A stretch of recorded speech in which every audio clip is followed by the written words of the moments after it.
blizbro.com.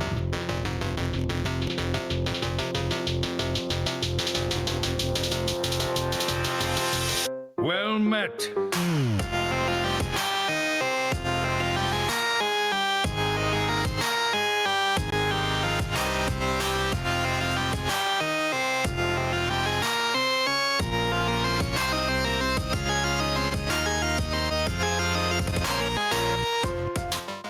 Hey everybody, welcome to episode number 200. That's right, 200 episodes of Well Met.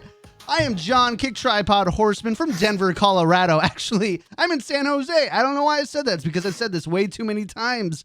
But of course, with me is the Well Met crew. First, from Saskatoon, Canada, it's the man, the myth, the legend, Kevin Hobdestad. Kev, sup, dude? We haven't done this in a while, huh?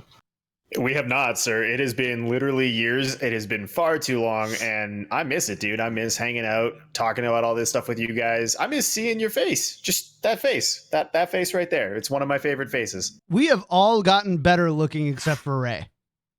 That's true. I just...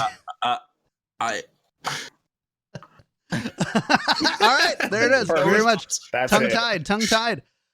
From Kansas City, the best Midwestern is what I like to call JR. He's the best Midwestern. You know how they got like the best Western hotel?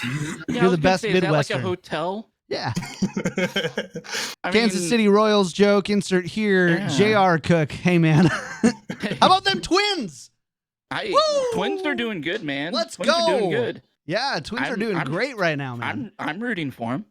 I'm rooting for him. It's fun. It's fun to watch the Twins win, man. There aren't very many people, unless you're from Chicago, you can't hate the Twins. I guess Detroit. I feel like I have to root for the Twins this year, just for the simple fact that I feel like a lot of Twins fans rooted for the Royals when they won.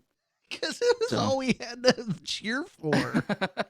It's like close enough. That's all I have to cheer Let's for right now. Let's find the closest winning team in bad. 2,000 miles. That's not hockey. Yeah. Like, Kansas City. You know who doesn't have to go far for winning teams? Yeah, I think we got that one covered, Ray. Oh, jeez. Idiots. No one cares about. I wish we could footballs. just buy winning teams. That's great. Yeah, Yankees are good for baseball. Just go down to Florida and have some fun down there. That's how you get a winning team, right? You're not a real Patriots fan unless you want to watch the tapes. So that was a little bit of a throwback intro. I love the idea from JR. It's like, let's just do it like it was episode 20, but it's episode 200. Yeah. So we did that. Just but stack on that zero. of course, we have the guys who've been holding down the show for the past 60 plus episodes, despite just drinking right into the mic. New Hampshire. I don't have any New Hampshire facts. I love the idea of New Hampshire facts. So what we're gonna do is we're gonna Google it right now. New Hampshire fact. I have one. You have one. JR, ready to go. Here we I go. do have one, John. All right. So the state motto was obviously named after the Bruce Willis movie "Live Free or Die Hard." Live free or die hard. It's actually "Live Free or Die," but Yeah, it's live free or die. What if the movies were based off of our motto? that I think that's impossible because I do believe Bruce Willis came before New Hampshire. It's true. He's so old. Wait, That's the New Do you Hampshire remember when fact. they did That's what the was New that, Hampshire what was fact. that show or that movie? Was it Red with like him and Morgan Freeman and like a couple of other like really old. Morgan Freeman wasn't really an action star, but there was like basically they're trying to make an action movie with old people that wasn't the Expendables. Mhm. I think yeah, it was Red and it was Bruce Willis in it. And he was like the only one that had like the stamina to do an action movie. There's like 4 of them. Like, what are you doing here? Just like old man action movie-y thing. Man, it's good. Yeah. Racy, Danny Donuts. Thanks for letting us take the front seat on the beginning of the show because I don't have much to offer outside of that anymore. I'm just a standing idiot at this point. Once we start getting You did into pretty Hearthstone good in the stuff. nerfs talk last time. That we was- talked about the nerfs. You That got them was spot pretty on. good. I got a couple of people send out to me on Twitter and be like, you know, you could just fake that you play Hearthstone.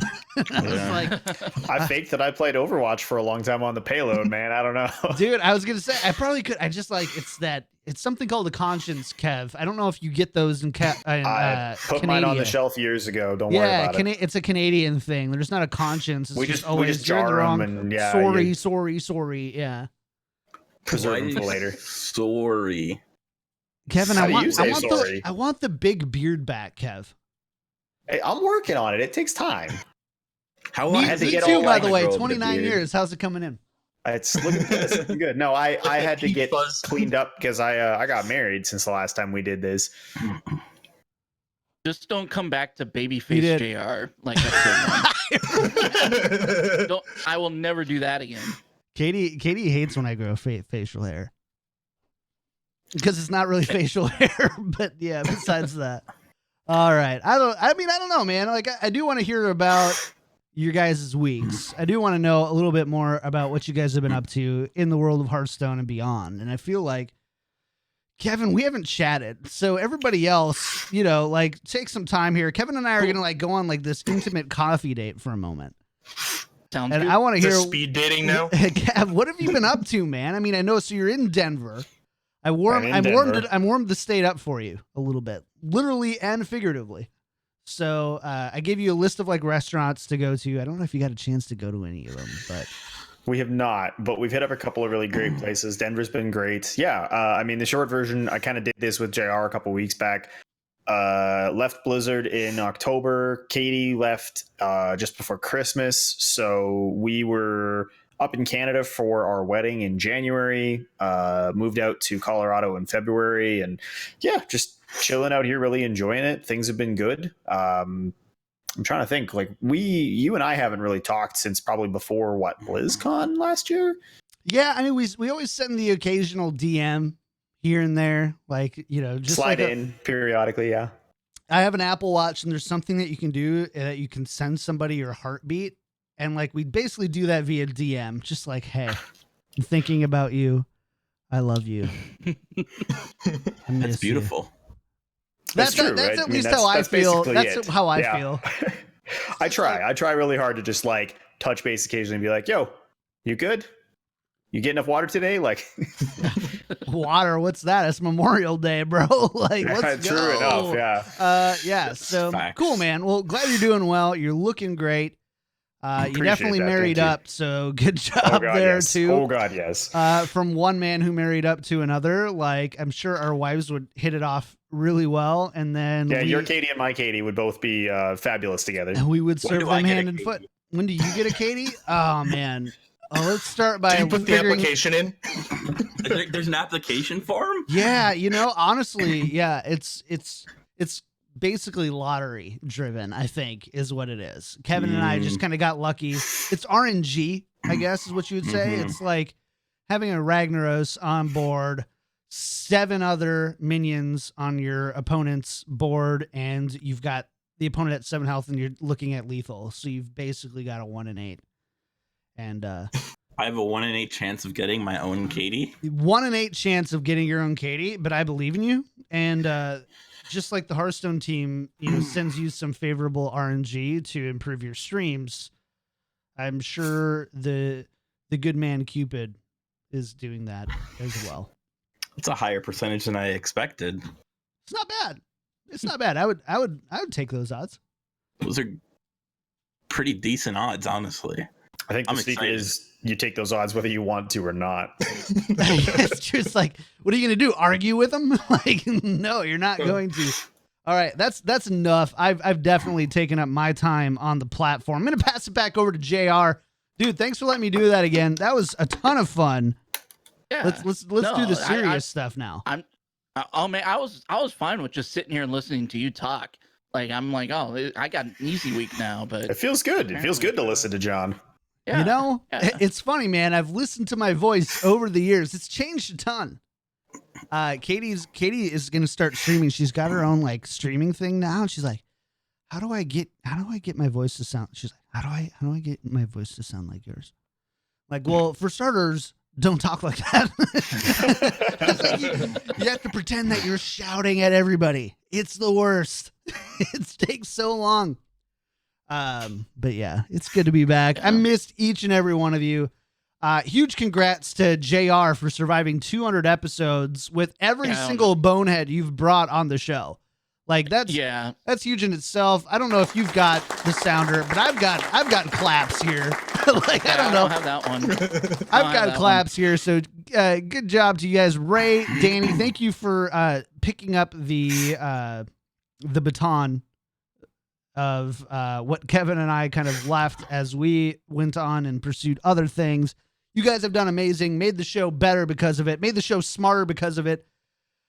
I don't think Kevin resents that too much because you are both better Hearthstone players than Kevin. And Kevin used to be our golden boy from Hearthstone who's like, I can hit legend whenever I want. So I got substantially better after I left the show, but that's kind of how it goes, right? Like when you're doing a podcast, you have this choice, and not just any podcast, but if you're doing content just in general, you kind of have this balance of like, do I make the podcast better? Or do I say I got higher on the ladder this week? it's true. I tell people constantly, like anybody I know who writes podcasts, whatever, like the time you spend making content is time you can't spend consuming stuff. People are like, hey, do you ever watch Breaking Bad? I'm like, yeah, the first episode 7 years ago. I don't know. Is it good? Like, it's just no time for that Can stuff. I have it on in the background? Like, yeah, no. Yeah. Oh man. All right, JR. Okay. We should probably just hop over to the news because we actually have quite a bit to talk about. This week in Hearthstone, Heroes of Warcraft. Still using the old sounders with the Heroes of Warcraft. Heroes of Warcraft. I yeah. remember Yeah. every time that sounder played, I would take my headphones like this because it was so loud. It's I'm like, really I'm going to loud. fix that for next week. Never did it. He says Never for will. like 2 straight years. Never yeah. will. I keep saying I'm gonna replace it, and probably never will. So you just have to deal with it. So the first thing we wanted to talk about, I'm gonna kind of go first here because of the order that I have things. Week 3 of the Dalaran heist opened up this week. For those that don't know, the solo adventure. The first couple weeks we got the first week we got the 2 tiers or whatever you want to call them opened up, and now we have the third week where we're taken to the streets of Dalaran, and pretty cool, pretty fun, and I've already beat it on normal and heroic. I'm just saying that because I don't know if you guys have played it at all or not. Beat both. Has. Yep. Danny has. Nope. I know haven't Ray played the has. new wing yet, but I have tried the heist, and it's pretty good. I enjoy it. It's dungeon run on steroids. Yeah. But I don't. Go ahead. No, I was gonna say there's just a ton of repetition in it, though. The completionist in me wants to beat it on heroic on every class, but then I'm like, that's gonna take way too long. I just that's want to a beat big it pass once. for me. Like, Yeah. even It's listening to that, I'm definitely like, not pass. Yeah, I feel like there's this weird sweet spot they haven't found yet where you had stuff like Dungeon Run where they were like, you got to beat it with every class that was really awful, and then they swung totally the other way with like something like Rumble Run where they're like, if you beat it once, cool, you're done. Like the rest of it is optional. There's never really been like a good, clean, like you feel like you got the right amount of value to time ratio down. Like that's still something I think they're just tweaking, and it's tough because like as the player, you feel like if all of these options are available, I should try them all, right? Which is, especially in this one, there's just so many with the alternate hero powers. Like, I don't know, man. I see the direction they were trying to go, and I just look at it and think there's definitely something there, and this is like the like 3/4 cooked version of it, you know? How long does it take to complete it on like one class? Would you have to say roughly in time? On normal or heroic? Heroic. So like if you're going for a full completionist, you're going to complete one class on normal and heroic. How long would it take you? I have no idea. I've only beat it on heroic with one class right now, and I have no intention on beating it in the others. Is there? And, So is there? It took me the weekend, like probably 5 total hours of playthrough.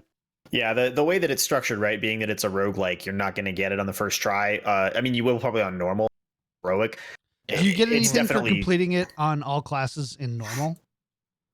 Or just No. heroic? Yeah, you could do that. I tried that through weeks 1 and 2 because they unlock different characters throughout the weeks as they go on. So you get you start with 1 class, and then week 2 you have 3 classes, and now week 3 you have 5 classes. So I went through initially.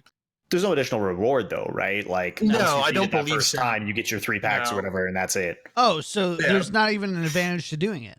Nope. No, it's Not very much really. like people are doing it because they want to. Yeah, right. Yeah, that's why I only care Yeah. about beating it once. And Yeah, get I'm your good with reward that. and get out. Yep. All right, what about my logic of just not playing it at all? That's the most galaxy brain play of them all. Some people really like to have fun. Yeah. And this to me is I will, fun. I will not validate. I will not validate that line of thinking. Yeah. The Sorry. fun one? That's- Yeah, the anti-fun one. Like, The look at anti-fun me. one. There you go. I'm listed on Wikipedia, and my winnings are all there.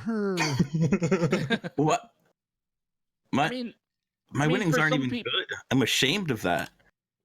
But you also mean- should be. So you're like right in the middle of like, that sucks. Yeah. I get it for some people that single player content is not fun for them. And that's 100% fine. But it's fun for me. So that's why I do it. I think that structurally the challenge at this point is single player costing money is a kind of a weird place to be because I'm not a fan. yeah, that's something that like they definitely turn that knob very, very dramatically from like you can have all of this for free for a whole year to like now we want $60 a year for it or whatever. Like that's a pretty steep jump, and I don't know if that's gonna stick a totally successful landing long term. I will say that what I have played so far is not worth $20. No, after this first one, I paid with gold on this one, but I don't even think it's going to be worth the gold next time around unless there's some significant changes. Are there no puzzles? Like, are there no... I don't know, when I did the adventures, I remember, like, playing that chess game was fun, or... Like, they had really unique things, but then when I did the dungeon run, and then the thing after the dungeon run, it felt like the exact same thing reskinned, the Witchwood one. Felt like dungeon run, but, like, slightly variance, and then the one after that, the one with the Loas and stuff, was, like, the same thing again. Yeah, It's all very similar to that. It's like, oh, now your opponent has a minion that gives you 2 coins, or like there are 3 spots taken up by like carts that are like inanimable like objects, like not minion spots. Yeah, Oh, you that's can't so remove lame. them at all. So, Yeah. I mean, is it all just a deck builder where your deck gets better over Yep. time? Yeah, Yeah. they've leaned super heavily into that roguelike kind of Slay the Spire space, and that was really cool the first time with kobolds. Like that was a pretty groundbreaking thing at the time. As they've recycled it for the now 4th time, it's starting to, I think, lose some of its magic. The flip side, I guess, is if you compare it to something like the Adventures, or even worse, frankly, the Boomsday stuff. Like the Boomsday stuff, I loved, but I specifically didn't look up guides for it. Like I sat and puzzled through it myself. I think for a lot of people, the fact that there was a easy, like Google a correct solution thing takes away a lot of the replayability. And that's where the roguelike has a lot of value, right? Is that for some people, they're going to sit and enjoy it for weeks at a time because they can just keep trying new and different things, pick different card buckets, whatever. Like it has inherent replayability. Whether you want to replay it or it's like fun to replay it, that's a whole other question. Yeah, and every once in a while you get some really cool little combos that you can do based on how you built your deck. And based on like the special treasure minions that you get or treasure cards that you get.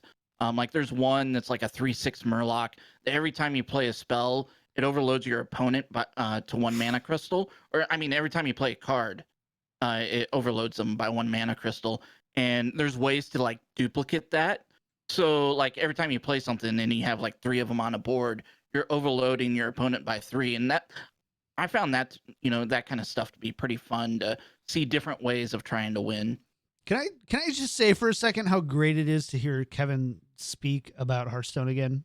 Like, it's just, man, I like the nostalgia is flowing for me in the moment. It's where I'm like taking notes as JR and Kevin talk. I'm just like, yeah, that's a really good point. Oh yeah, I didn't think about that one. Oh wow, Well, at least I can make the show look better next week. I guess that's fine. Okay, all right. Let's let's keep going then. So I think it's just just nostalgic. Sorry. Yeah.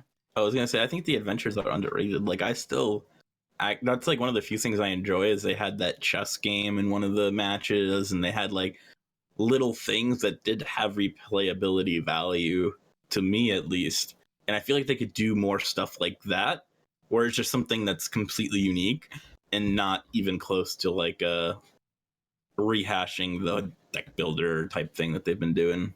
It's tough, right? Because something's only unique when there's not a lot of it. Like, I really thought the first time they had you have to run away from the rolling boulder or that was really collapsing room or whatever. That was back originally in League of Explorers the first time, and it was clever.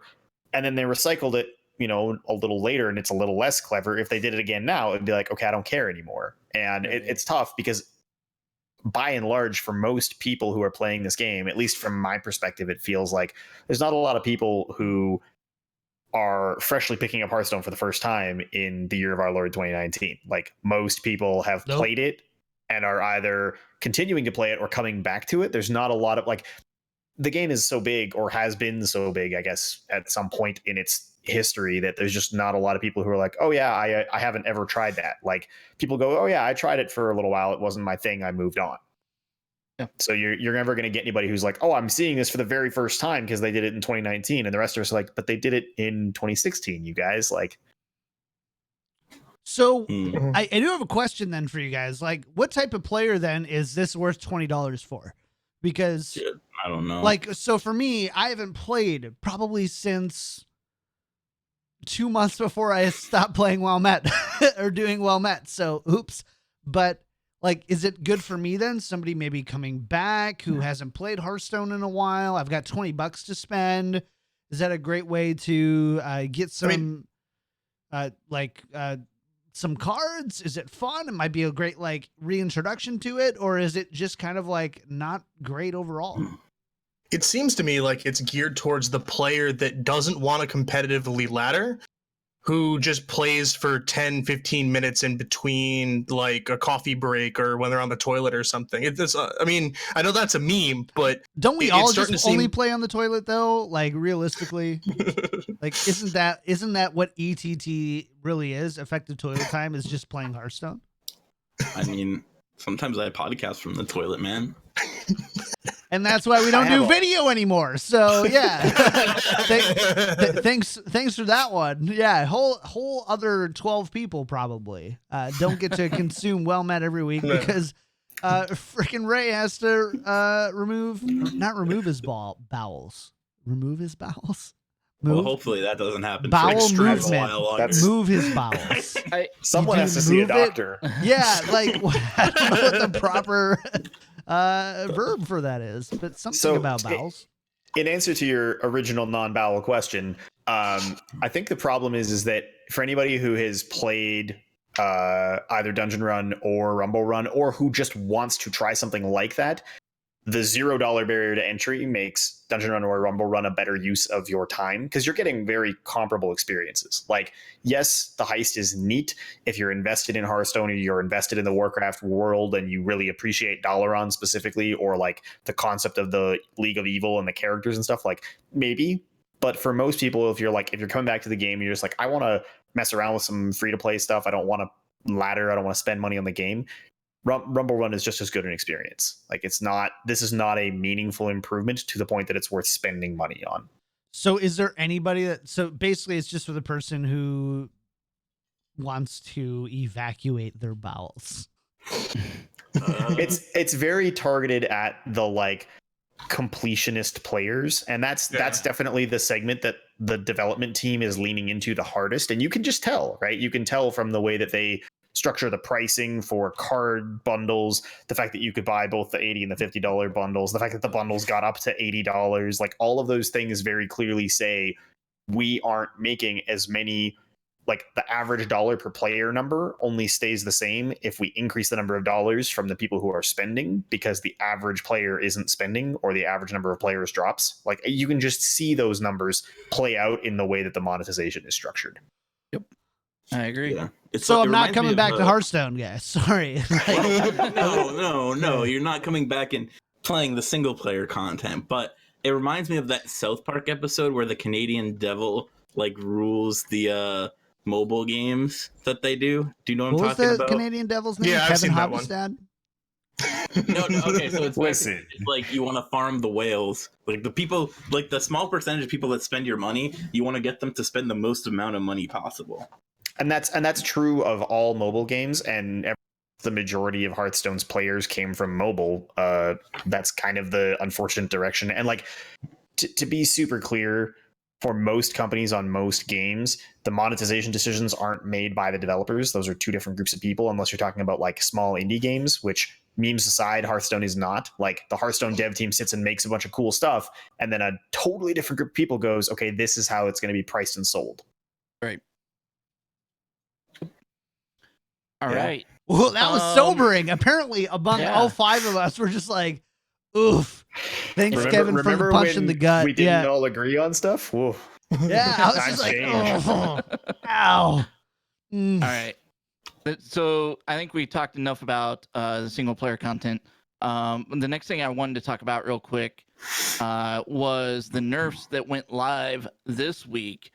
I wanted to talk about the changes that have happened to the meta. Danny, I know that you had some stuff to talk about. Oh, yeah. Wild on that. Yeah, I was really excited about this because initially I didn't really think that this was going to be super impactful. Sure, Kingsbane Rogue was going to go down a little bit, but the rest of the meta might get a bit slower. But the big thing that happened when Wild is Elysiana became 9 mana, and that is actually impactful, which was surprising because in the total amount of time I played Wild, we never saw Elysiana, and I've seen more play out of her in this past like week than where the nerfs have happened since it came out. Because at 9 mana, it fits into Odd Warrior, which I mean that's the thing that was fairly seen. But the thing I didn't see was it is the 9 mana card that fits into your Togwaggle Druid deck. So now Togwaggle, if just to break it down for you non-Wild players, you're playing Juicy Psych Melon, and your 7 mana slot, you're playing Azalina's Soul Thief, you're playing King Togwaggle at 8, 9 was blank, but then you had Avian and Coon, and like that deck before this nerf was maybe tier 2, but you put in Elysiana, and all of a sudden now you're going in, you're swapping decks with your opponent, but you always had the issue of if you're swapping against an aggro deck, like you don't really want the aggro cards, you want some better cards. So you swap decks and you swap decks with them, but then you choose to refresh your deck with better cards for you. Or against a control deck, you give them a bad deck. You draft a bad deck for them, and then you switch it to them. You give them a Wisp, you give them some other stuff, and then you like swap it back. It's crazy. Like the Wild meta has been just like completely shaken up by this. Yeah, I mean that's got to be a big deal ever since the Aviana change, right? Like that was kind of the big like that ruptured that deck really, really badly, and having something that kind of smooths the consistency, makes the fetch on Psych Melon good again. Like that's a big deal. Yeah, definitely. I mean, the deck's been low key fairly good for a while. Like we were playing it in the Wild Open. There was maybe about I was one of maybe 6 people who brought it to the finals, to like the top 100 gaming of it. But yeah, it's definitely gotten a lot better, and it's like pushing on the edge of top of tier 2 into tier 1, which is very exciting. It's exciting to see that the nerfs actually had an impact in Wild. Yeah, I mean the broad strokes discussion around the nerfs, because I talked to a lot of people about kind of like it was very clear, super clear to anyone who was paying attention that Rogue was going to get hit. It was just a question of what.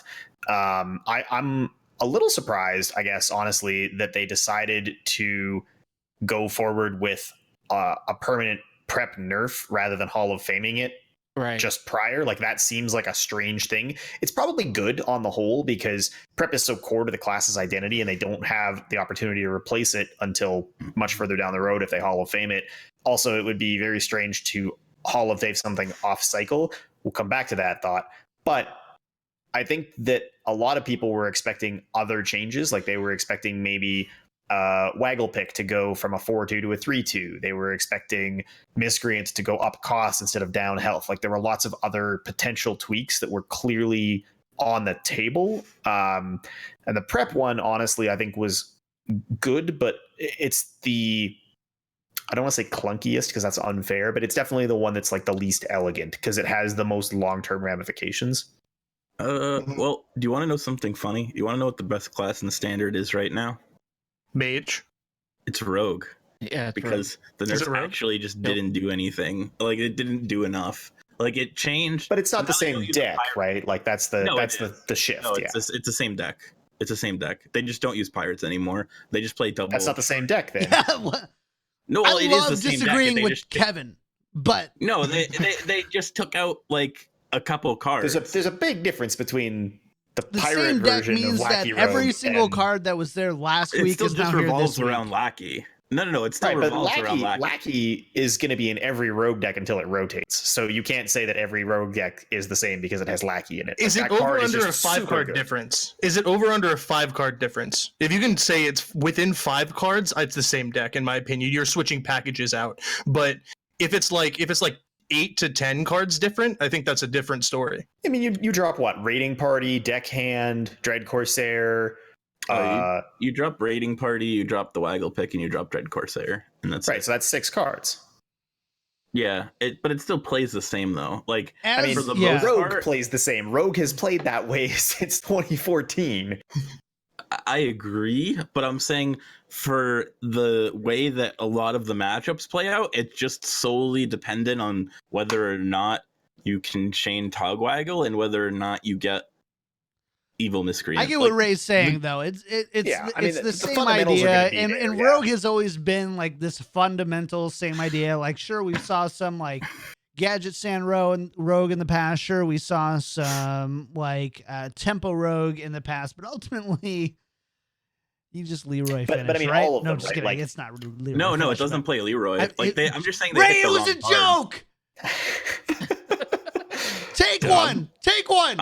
I'm just saying they hit the wrong card, man. They hit Miscreant, but the change, it wasn't even a nerf, dude. Like it just doesn't matter. It was so bad. Like why even bother changing the health on the card? It doesn't do anything. We like, talked the about thing- this last week when I blindly reviewed the nerfs. Like it told you doesn't why. matter, dude. Why even bother changing it? Like you didn't do anything. But Like- I mean, Ray's probably right in the sense that it didn't change the class identity currently in the meta enough to actually make a meaningful change to it. That's realistically though like where the game is right now, because even if they had made more substantial changes to Miscreant, or if they had nerfed Waggle Pick, like let's say they had made Miscreant a 4 cost and Waggle Pick had gone to 3 attack, like fundamentally the core package of how Rogue plays right now, it would have shifted back towards Miracle a little, but it's the same thing. You're doing all the same stuff, you have all the same tools. It doesn't matter what they change in that class. Like they've upped the cost Well, on it's Cold like Blood, Druid, they've right? reduced the effect of prep, like all of those things change, and at the end of the day you're still doing the exact same approximate thing, which is tempo out stuff and abuse combo. Like it's not, that's gonna be how Rogue plays until there is no more Hearthstone.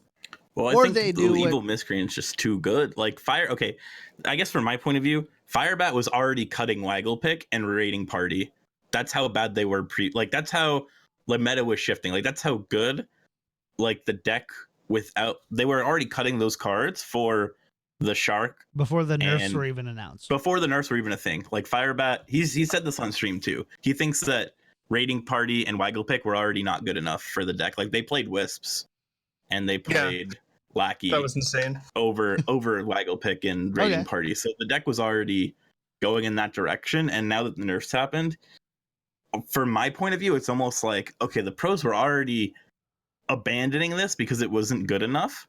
And now they're just full on, just like, okay, now we can't play this. We're just going to do It's this. just So easier to dumpster it. Yeah. The game is like that's gonna be how things are for now. You'll see shifts, right? Because realistically speaking, like I don't have any idea what comes in the next set after this one, Liar. but for sake of argument, like Liar. I actually don't Lie. have no idea. You lie. You come onto this show and I On At any episode rate. 200 of all episodes. There's probably going to be like ways for non-warrior classes to get armor reliably again, which will make the way that rogue plays less effective. There will be board wipe removal reintroduced and like good single target removal reintroduced, because there's definitely a reason that like rogue is overwhelmingly successful in a world where druid doesn't get armor and doesn't have naturalize. Like there's stuff going on that's very clearly a result of where the game is as a whole, because the dev team even said in a lot of their like blogs and interviews and stuff that they were trying to go back to a more board centric Hearthstone this expansion and this rotation. That's not going to last. Like there's going to be new removal reintroduced and that'll change the way things play. For now we're hung with rogue gets to be super super good, because what are you playing against it other than like brawl, which is exactly where we are today. Yeah.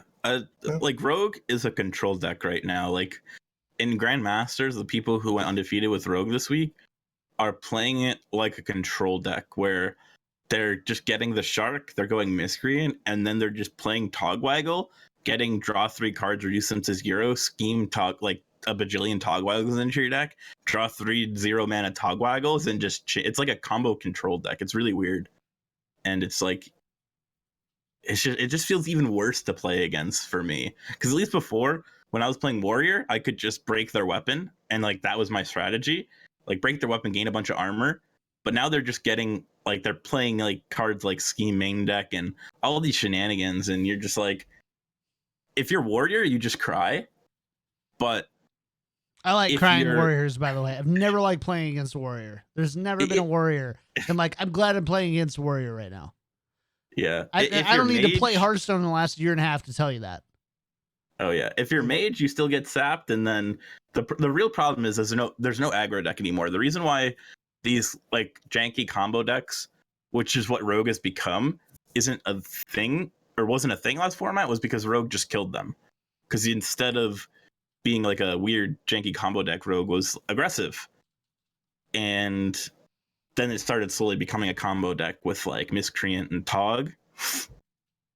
But there's just no good aggro decks to stop these awkward, not slow enough that you can tech to beat it, but like fast enough that they'll still beat warriors and stuff. So there really needs to be a strong aggro deck in the metagame to check these awkward combo decks.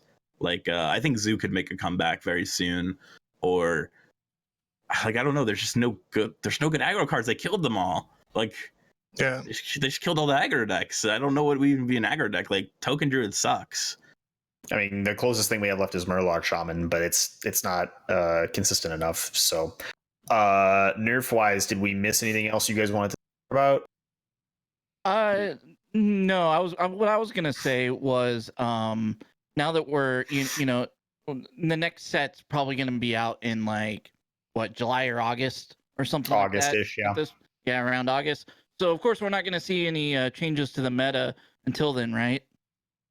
June. Oh wait. Early June is the buffs. or wait, no, I was leading into this. I was leading- Spoilers. Spoilers. No, we're totally going to see some changes because there's a really big announcement that they announced the day after we recorded the show last week, where Sounds out about of right, left by the field, way. Yeah. out of left field, the Hearthstone team is adding a new legendary and buffing 18 cards, and this And goes nerfing into one more. place. And Yep, this there goes is an into additional place- nerf. and an additional nerf because of the legendary. But this goes into place in what, a week? Yeah. Yep, Maybe next A little more, yeah. June 4th, I think. Yeah, like a week and a half. Yeah.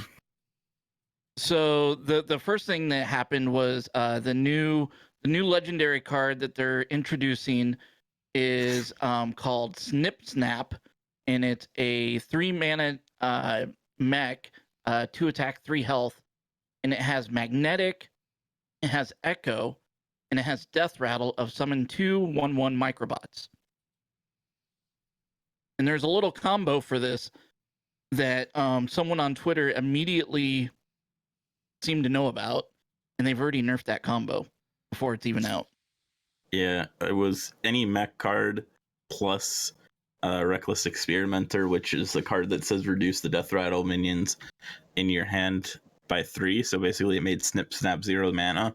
So you with could Echo. with Echo, so you could magnetic it onto any mech and just kill your opponent. And On turn 5. on turn 5, and they nerfed it. But what I don't understand is how did that get through?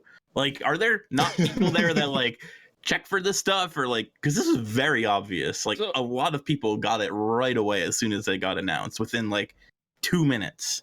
I think the biggest thing with this, and the reason why they didn't catch it right off the bat, is since this was kind of a lesser lead time for them from the design wise of doing this, there's just so many combos that could happen that they just didn't catch it in the shorter amount of lead time that they get with like a normal expansion.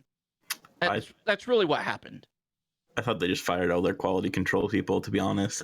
Well, I think Ixar said on Twitter that QA doesn't worry about this kind of stuff. It's a final design team that does it. And that's entirely true. Like the what is or isn't valid for play is decided by final design, which is a group of like 5 people. And they're very bright. They're very good at what they do. But honestly, like, I think JR is right. If you look at the timing of this and the nature of it, like, there's some other stuff I want to come back to about this later, but definitely the timing is interesting because everybody's all like buffs. Where did this come from? We haven't seen a card changed in a positive direction in Hearthstone since beta. This is the first time post beta that a card has been improved intentionally. And we've called for that multiple times on this podcast, absolutely. by the way. Yeah, like, when are they going to buff something? When are they going to buff something? I thought it was fairly appropriate to have you guys on for when the buffs happen. That's why, actually. Yeah. So, yeah, you were having this podcast, right? Yeah. So there's probably an argument to be made that, like, and when I was on a couple weeks back, we talked about how you can see in the way that things are getting timed out that there's definitely stuff happening at a cadence that is different for the team, right? Like the speed at which stuff is occurring on the Hearthstone team has definitely been adjusted. Like, nerfs were happening faster. These buffs are happening. The decision to Hall of Fame Gen and Baku, I maintain, was made like mega 11th hour, because you could see in all of the stuff that's going on, like, there was an expectation coming into this current set that, like, Odd Mage was going to be grossly overpowered, and there was stuff going on before that, like, you guys never saw. Like, Odd Mage was just going to be dumb and broken, and then it didn't go live that way. But you can see in the card designs that did go live stuff that was very clearly influenced by Gen and Baku, right? Like, sake of argument, Khadgar being 2 cost and not 3. That's 100% because of Baku, not because Khadgar needs to be a 2/2. Like, that's not what that card was going to be at all. So I think that this is another one of those things where, like, this decision got made, like, and I don't think, correct me if I'm wrong, but I don't think Ben Brode ever got replaced. I don't think Hearthstone has a game director, and hasn't for over a year. Yeah. So I think a lot of the direction that would have been given on stuff like this is kind of like, there's a little bit of death by committee probably happening. There's a lot of people with a lot of hands on a lot of projects. Stuff's trying to get spun up faster because they're trying to reinvigorate their player base. They're trying to keep the game fresh faster and for longer periods of time. No other games of Blizzard are doing that, by the way. No, and like the drop off from a brand new set is out, look how many people are online opening packs, to like a week later, who's on Hearthstone still. Like, my friend list goes from everybody playing Hearthstone to 2 people again. Right. And I've got the max friend list on BattleNet. Like, that's just a normal thing with how Hearthstone has been forever. This is supposed to be a shakeup to that, but like, it's hard to make that decision to do this on maybe a couple of months notice, and then also go through and find time while they're balancing. Like, final design right now would be finishing the next set and already like into the set after that. They'd be looking at the BlizzCon set right away here. Like, they don't have time to be going through and testing this. Well, I think the biggest thing with this is the shift that we're seeing is we've seen the old guard move away from Hearthstone, and this is the new guard of what Hearthstone is going forward. We no longer have Eric Dodds. We no longer have Ben Brode. We no longer have Yang Wu. All of those guys that were on the Hearthstone team kind of from the beginning. and now we're seeing, things that we talked about for a long time, things that these guys like were saying. We wanted Hearthstone to be like a physical card game where there isn't a lot of changes. And now we're finally starting to see the new guard treating Hearthstone like an actual digital card game instead of a physical game. Yeah, I mean, the only person left at this point from the original Hearthstone team is Ben Thompson, who was the art director, is now the creative director. Like, that's it. There's nobody else left from the original group of people who worked on Hearthstone. Everyone else has moved on or left the company. Yep. That's still wild to think about.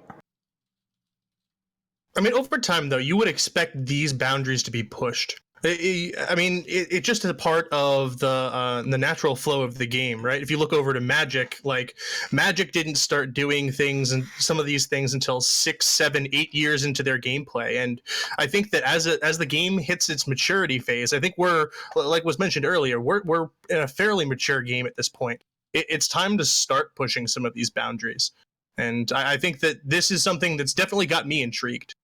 Yeah. I think it's for sure it's positive. Like the health of the game is always in question when things are stale, and I think the rate that people figure the game out at the level of play that exists now, with the number of third-party resources, like the speed at which the game gets solved, the number of games that get played, the rate at which people switch to net decking, is at its absolute all-time high, and that's just like a normal thing for a game that is, I mean, a game that exists in 2019, B, a game that's 5 years old. It's crazy to me at this point that they haven't been doing this for longer, honestly. Yeah, I actually, one thing that I wanted to say is I actually really like what they're doing by being proactive, and I actually prefer them to take these risks and then fix the mistakes retroactively. Like, I'm okay that they missed the snip snap thing because of how quickly that they corrected their mistake. Right. Like, sure, yes, it should have been found by the final design team, whatever. But the fact that they fixed it before it was even an issue is a huge deal to me. And I feel like that's how it's going to be going forward, is they're going to miss a lot of things like this. The community is going to find it, and then they're going to fix it before it's an actual issue. And that's why when people say, like, why didn't you find this? Why didn't you guys invest in a QA team? You know what? At the end of the day, you have the biggest QA team ever. I would rather them take risks and do this stuff and not worry about being 100% perfect and putting it out there. And then the community finds, hey, we found something that you guys didn't. And then they're like, oh, we didn't think about this. Let's fix it. And remember that, like, there are two things about what JR just said that are super important. One, Blizzard is arguably the most risk-averse game company on Earth. Like, they just don't take risks, period. B, the number of games that get played of Hearthstone, or the number of minutes that are spent on the game, overwhelms what the test team can do in the first, 5-10 minutes after the set launches. More interactions get found on live in a matter of minutes after a set goes live than are found by the dev team in months of testing. Like, that's just a math problem. Sorry, no, what? It's Beta. Well, the issue with the beta, though, if there was a beta, though, then everything would be solved immediately. It's not like if you're doing a small thing for World of Warcraft, right, where a couple people do it, but like not everything is discovered in that. If you have a beta for Hearthstone, you have a bunch of pros playing on it for a while, and then everything's solved going into it. Just don't invite Agreed. pros. Well, I mean, let's just invite John. But then the like interactions. If that was a direction they wanted to go, the answer would be more people on the design team whose explicit responsibility was high level balance, and that involves paying more people to work on high level balance, which is also the kind of opposite of what the company is doing right now. So no. I actually think that they are listening to the pro players more, because I think that especially with Grandmasters, they have players that are under contract already. I'm assuming they're under like some type of NDA, or they have the ability to talk to these players in a secure environment. They're still not seeing sets early. There's no way. I think that they might not be able to see sets early, but they can get feedback that is trusted and valid more I mean, anybody who has a contractual relationship. There's He's right. yeah. Like anyone who has a contractual relationship has a direct line of feedback. That's a real thing. But there's still no way. Like the dev team isn't letting anyone who isn't a Blizzard employee look at cards before they are previewed to the public. Probably getting feedback on certain like design decisions. Yeah, they're probably talking about that, like, right? Is it healthy for the game to have OTKs? What's the most damage someone should be able to do from a blank board in a turn? Like that's a conversation that honestly, if you want to go start that thread on Reddit right now, how much damage should any player be able to do on 10 mana from a blank board in one turn? That is a conversation they would love to see the results of, because the community team, the dev team, they don't actually have a good sense of what that number is, right? Like there was a time in Hearthstone where that number was like 14, and it's been increasing over time, and now it's probably dialed down a little from where it used to be with all the big OTKs gone. But like how much damage can you do from a naked board is a interesting thought question that most of the dev team has an opinion on, and they have no idea what the average player thinks. Right. So I had like we talked about this, I don't remember how many weeks ago, but like some of the Blizzard people had kind of a meltdown on Twitter, and they were just kind of being very aggressive. Like but this was the esports team, not the development team. Not the development team, but the point that they were making was that it's impossible for Blizzard employees to discern actual good criticism from trolling or just like noise or things that just were not good I don't know what the word is, but that just wasn't constructive enough. And with like the Grandmaster people, I feel like they will have a dedicated group of people that will give them good feedback that they can trust, as opposed to having to see tweets on Twitter about how they didn't do X, Y, or Z, or how something is broken, or like what they should be doing, kind of thing. Really, though, they had, and I say had because past tense, had a whole team of community and public relations and publishing people who were doing exactly that for them, and then they laid them off. Oh, okay. So instead of having people work for you, you just hire your slaves to play for you, promote your game, and then it's not like there weren't already people who had a direct line to the company. It's not like there weren't already people filtering the signal from the noise. Like that was someone's day job, but it's not anymore. Do we want to talk about any of the individual card buffs at all? You know, what I want to do is I want to go through each one of the classes, and there's 2 cards per class, and just quickly go over the buffs, and then ask you guys like thumbs up, thumbs down, if this is going to help, you know, Druid or Hunter or whatever in the meta, both from a standard perspective and a wild perspective. So the first buffs, let's start with Druid. We've got Gloop Sprayer, which was a 8 mana 4/4, was a battle cry of summon a copy of each adjacent minion, is now going to be 7 mana of 4/4. And then Buffed. Mulch Muncher, which was a 10 mana 8/8 mech with rush that costs 1 less for each friendly treant that died this game, is now going to cost 9 mana. So Ray, I'm going to start with you. What do you think? Does this help Druid at all? Nah, Standard? fam. These changes don't matter. Who cares? You're not excited about Mulch Muncher? That was like your favorite card. Yeah, but Living Mana is not. How am I going to get these trends, dude? Yeah. Without Living Mana, where are the trends coming from? They come from wild. How are you pronouncing Trent? Trent, dude. Trent? It's yeah, but like Trent, man, he was the worst in high school. Trent, by the way. Yeah. Dude, I can't say certain words. Like I pronounce it Terry deck. Yeah. I can't say tertiary. Yeah. So he calls it Terry. We've had this discussion on the show. Wow. Terry loves yogurt. Yeah. Terry and Trent getting together. So Danny, how about Wild?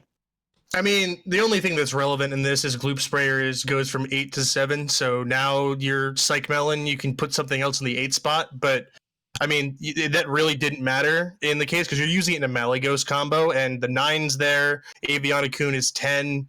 And so it didn't really matter if this is 7 or 8. It's the same card, has the same effect. Doesn't really matter. Kevin, any thoughts? I'm basically in agreement. I don't think this goes much of anywhere. I think Gloop Sprayer is more attractive. People will experiment with Gloop Sprayer. I think Mulch Muncher, realistically, like the only reason it was going to see play was because it maybe allowed Druid to counter Warrior, sort of. Like it's a good card to play into Dynamatic, but no, like neither of these cards were seeing play before, and neither of them are going to see play now. John, are you going to play these cards? You know, I'm gonna spend a lot less mana. I'm gonna spend 2 less mana when I play these 2 cards, and that feels great. Yeah. Feels so good. The Trickle down reason- Manonomics. The actual reason why people are thinking that these cards were changed is because it's a nerf to Mage. Sea Giant actually was insane if you Contour Calling it and got Mulch Muncher. You could just win the game. Oh, that's off of interesting. Mm. And Gloop Sprayer was irrelevant at 8 to Mage, but now that it's at 7, they have another dud. Clogs up the Rabble Bouncer. Yeah. Okay. Yeah, And- so the idea is that like both. That's of these clever. changes I are like that. Yeah. Believe it or So not, it's Ray's good at it's a Hearthstone. nerf. So yeah, It's a buff, but it's a nerf in disguise. Gotcha. That's actually really interesting. Yeah. Yeah. So moving on to Hunter, Necro Mechanic is a 5 mana 3/6 minion where your death rattles trigger twice, and now it's going to become 4 mana. And then Flark's Boomzooka, which was the 8 mana spell that says summon 3 minions from your deck. They attack enemy minions and they die. It's going to be 7 what mana. the hell are these cards? By the They're way, awesome. I just want to say I've never seen these cards in my life. They all come from the Boomsday set. Is that why? So is this like a set? Like when was this set? All of these cards are last summer's set. Yep.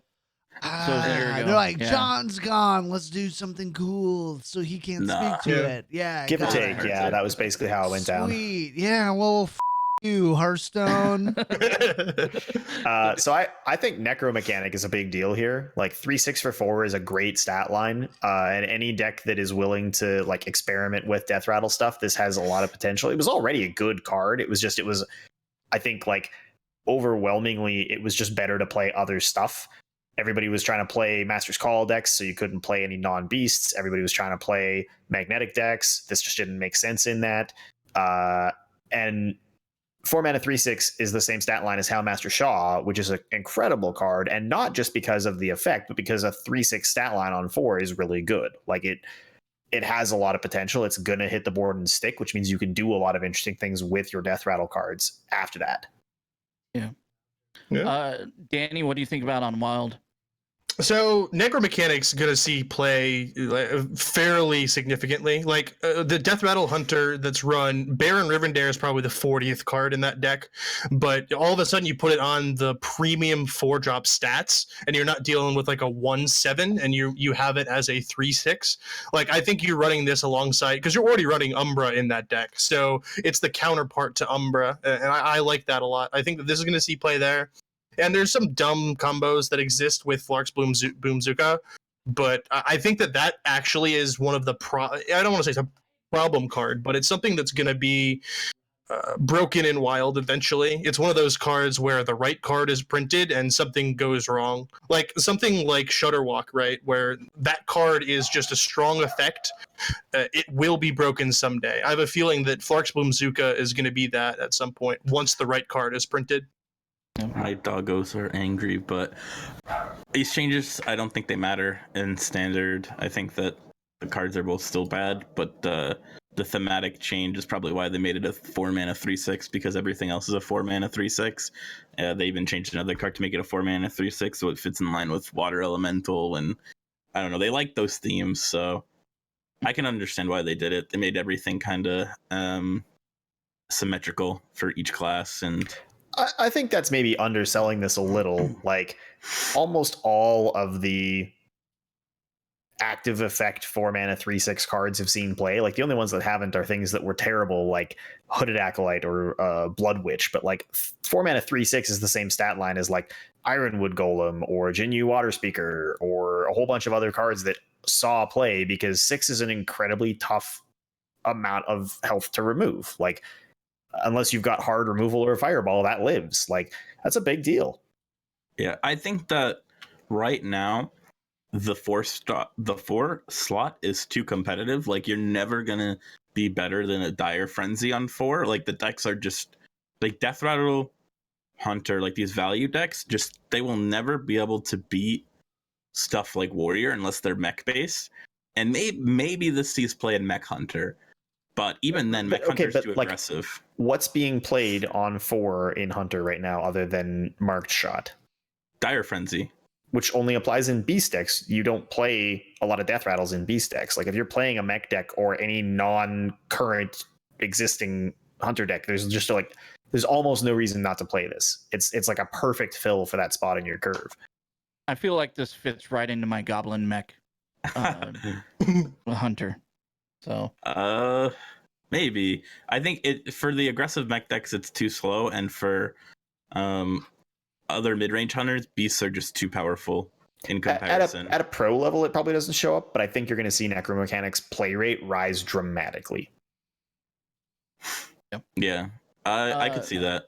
Ray wouldn't know because he's a pro. He's never not played. To at be a pro fair, level, yeah. he wouldn't know. He's like, I don't know what people are playing at level 5. I'm like fighting it out here. I've got $10,800 on my Wikipedia page. Let's go.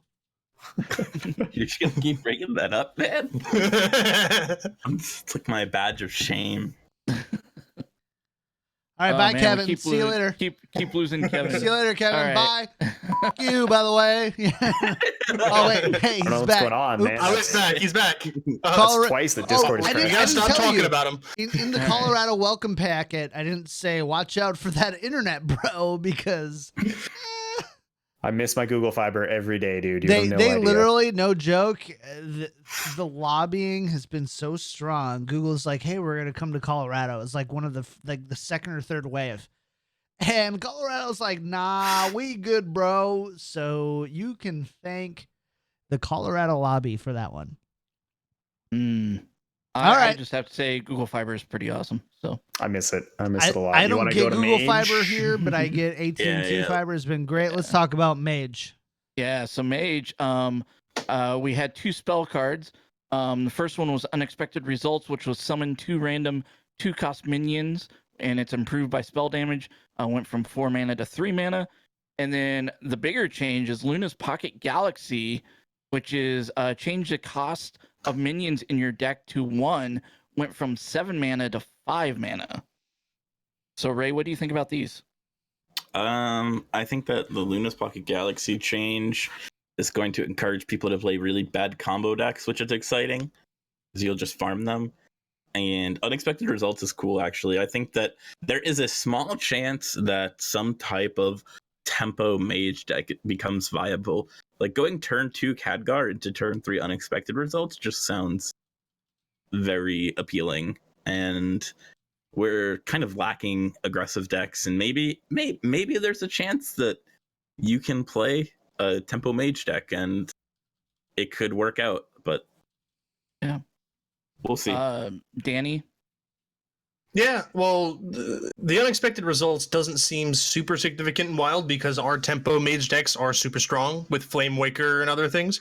I think the thing that's more relevant to Wild is going to be the Luna's Pocket Galaxy, because there was already a freeze mage that ran it where you ran Malagos and Alexstrasza, and I know that there were a couple players who played that fairly well. We did it in our last Wild Open challenge, so I think that this is going to promote a little bit more in Wild, at least because we have the broken combos, we have Ice Block and all the other things. So the big thing with the Pocket Galaxy costing 5 is on turn 10, if you draw it, you're able to go Luna's Pocket Galaxy into Arcane Intellect and then have 2 mana to play 2 minions if you get them. Whereas that was one of the big issues with the Pocket Galaxy. You got it out late and then you have to draw into the cards. So I think that this definitely improves that. Kevin, did you have anything to add to Mage? I mean, the only thing I would say is like Unexpected Results was already a card that seemed like it was on the verge of being good. It just lacked the sort of support structure. And I think Ray's right. Like some combination of Khadgar and the other stuff that is in play in Mage will make a big deal. There's so much going on in Mage with summons between this and Power of Creation and Conjurer's Calling and all that stuff. Like it's definitely a card that I think people are going to look very seriously at. Pocket Galaxy, I'm less concerned about because it's kind of like if you can afford to go tempo negative on turn 5 and do nothing, and you have it in your hand, and you drew it, and you then have a way to cycle your deck, cool. But if you can meet all those conditions, there were 10 easier ways to win the game. So Yeah. Moving on to Paladin, one of these cards I think was a pretty big deal. I'm gonna get your guys' opinion on this. Christology, which was a Paladin spell that costs 2 mana, draw 2/1 attack minions from your deck, is now 1 mana. And Glowstone Technician, which was a 3/4 for 6 mana. Battlecry, give all minions in your hand +2/+2, is now 5 mana. Ooh. Well, let's have a game here. John, which one of these two is more impactful? I'm gonna say Glowstone, and I'm gonna be wrong. That's just how my mind works. It's like what makes the most extremely sense. wrong. Yeah. Yeah. So yeah, but jokes aside, I want Glowstone to be right, but in actuality, it's gonna be Christology. So I'm not that big of I an want idiot. Glowstone to be right too, man. I'm scared about this. This is scary. Let me let you in on a secret, okay? So- Okay, yeah, okay. Let us in on a secret. So Christology, like if this deck is good, the answer could be equal, because Christology for 1 mana is going to draw you 2 Glowtrons, which are magnetic mechs, and then Glowstone is going to buff them +2/+2 on turn 5, and now you have 2 1 mana 3/5 magnetic mechs in your hand. It's a Nice. That's your Galaxy Brain moment. Okay, we're gonna move on. no, that's legitimately good, Dude, I don't know if Ray and Kevin could have survived on the same podcast. Because that's you have one probably not. person who has like multiple top 50 finishes, huge, insane winnings. And then you got Kevin, who's just a smart guy. I mean, but and we need but to he have makes a lot of PvP sense, with doesn't Kevin. he? We need to have PvP with Kevin and Ray sometime. I know the world's not ready for that. Listen, John's right. The if world's not ready if for there's that. a show that I'm hosting, that's not going to happen. But, you know, JR, you're welcome to referee that one. But I'm just like, I just see these things. I'm like, I just no, want to that's watch the not world happening. burn. I just want to watch the world burn. What I think is crazy about Christology is having like talked to the dev team about what their like thought process is around draw. Targeted draw is already like one of the scariest things in the game because there's so many things that you can do with targeted draw that are already kind of broken. So it's always usually relatively expensive. Like all the So, other targeted draw. I don't want in the to interrupt you, but targeted draw, you mean by like targeting specific cards in your deck to guarantee something that fetches draw. a card based on criteria, not just the next 2 cards in your deck or Yeah, whatever. so like right? you So, are looking at for a specific card and you're like, I manufactured my deck to bring out these Tutoring, cards. essentially, yeah. Yeah, like so Constructed tutoring, yeah. if you think about other types of targeted draw that have existed prior to this, it's stuff like Sense Demons. You pay 3 mana to draw 2 demons from your deck. That is never seen play, and that's actually quite So playing powerful. wild. It So did playing back in wild. Zulot I mean, because you days, have by the blue- way, but for whatever. I'm not Actually- relevant anymore. John, do you want to hear something funny? Is that they nerfed Raiding Party and used the reasoning. They actually gave reasonings for all the nerfs, not the buffs. And the reasoning for nerfing Raiding Party was that tutoring specific cards was too strong, but then the next week they buffed Christology. Yeah. Well, I mean, it seems to me that this was put Such in a place funny because Paladin joke. was I in a don't bad understand place it. in Standard, right? Paladin was not seeing much play. Right, but this boxes them from printing any decent 1 attack cards of any kind, paladin or neutral, For 2 until years. for a year, because this is last year's card.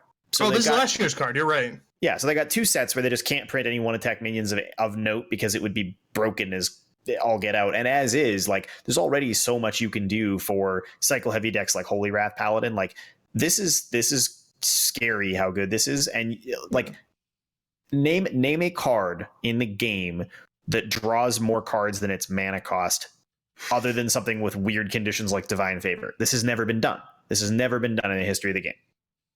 No. This is a big deal. Like, this is a huge departure from what their rules around draw were historically.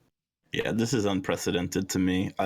Paladin is actually the best tier 2 deck right now. Holy Wrath Paladin was the best deck in Grandmasters this past Because it weekend. countered Mage, yeah. Because it countered why do Mage. people even play tier 2 decks though?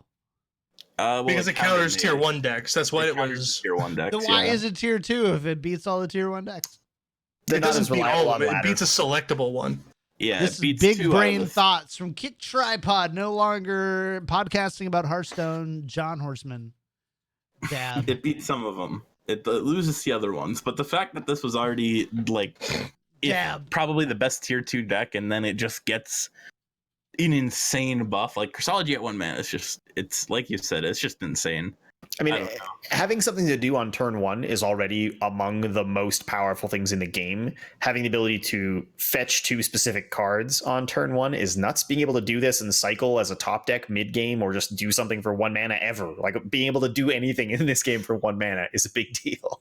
I mean, Holy Wrath Paladin's going to go Christology on 1 into Novice Engineer on 2 and get through their deck by turn.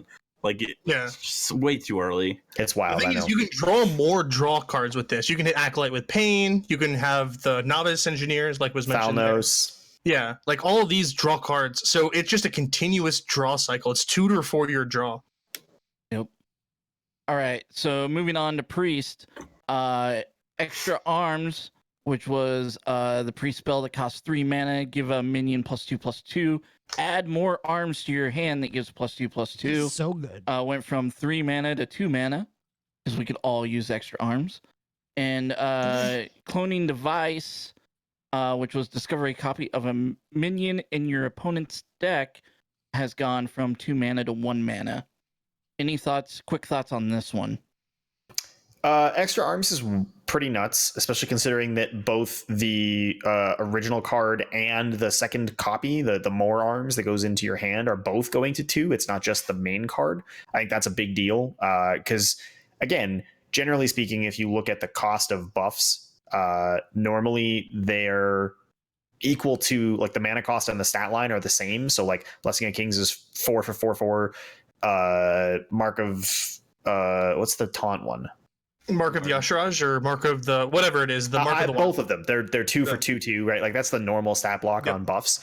What's interesting about this one is that because it had the secondary effect of put another card in your hand that does the same thing. Like, this is the original twin spell, and the fact that it had that extra benefit was why it had a higher cost. So the fact that you can do both of these things now is kind of nuts. Like, I think that's really, really powerful, and I think if it's not good now, it will be later. Yeah, I agree with you. I think that this card is insane now, and I'm okay with it though. I think just the obvious Northshire Cleric on turn 1 into a 3/5 the next turn is good enough to make this card see play. I mean, and I hit Legend in Wild this season with Inner Fire Priest, and the deck is good. It just has the core elements of, like, just the basic priest class. Having this being able to go through and buff that up is fairly significant. Yeah, it's a good card. The other card doesn't matter though. Let's not talk about that one. Why not? Because it doesn't matter. Doesn't matter. Cloning device hasn't played any competitive deck. Next question. Nope. Okay. Going on to Rogue, we have a minion in a spell that got buffed. Pogo Hopper, which they're still trying to make a thing, is the 2 mana 1/1 mech. A battle cry gain +2/+2 for each other Pogo Hopper that you played this game. That's gone from 2 mana to 1 mana now. And Violet Haze, which was a spell that said add 2 random Death Rattle cards to your hand, has gone from 3 mana to 2 mana. Any thoughts on the Rogue cards? Probably not, because this doesn't really fit into any of the current archetypes. Nah. Well, so Pogo Hopper is a big deal. Like, there's already been, and like, I should qualify that. It may never see competitive play, but Pogo Hopper was already one of those cards that, like, was on the cusp of being interesting, and it sees play in maybe places that don't matter to you guys, but, like, it was a big deal as, like, a build around card to think about for Tavern Brawls, and it was already crazy good on 2. Dropping it to 1 is a big deal, and I think the fact that you can now, like, Pogo Hopper into what's the 2-mana shuffle guy? The one that used to get played. Lab Recruiter. Lab Recruiter. There's definitely plays that make sense and will be interesting. They're not going to be good, but this is going to set up some really fun decks to play with, because being able to play that for one is and like it makes it easier to use as a combo activator. Like there's just lots of things about it that are positive for the game, if not for a competitive archetype. I think it's more impactful on the turns where you have a bunch of them and you need to play them out. Normally you were capped at playing like 2 times half whatever your current mana is, and now you can play up to as many mana there is. So I think like the turns when you were on 5 mana and you could play 2 or 3 of them, now it changes. Like you can play up to 5 of them if you can get them into your hand somehow and cheese those out. Yeah, I think that there is a potential for this deck to be decent, but I think it's just one card. Like if this deck had some type of way to just not die to things like Holy Wrath Paladin, or like decks that just are so hard for them to deal with, like if you could just not die, I mean that's what it's got to counter, right? It has to have something that it gets nuked by, and that's the obvious answer. I think it's neat. Like I think it's going to be interesting to have a mech based rogue deck. I think it's going to be interesting to have this could make it into even like a competitive rogue deck, like you were saying earlier, if you're playing it as a control archetype, as a one of, just to have something to start playing a bunch of copies of later. Like, I don't know. It seems like it has potential. It may not be like S tier good, but I would give it has potential.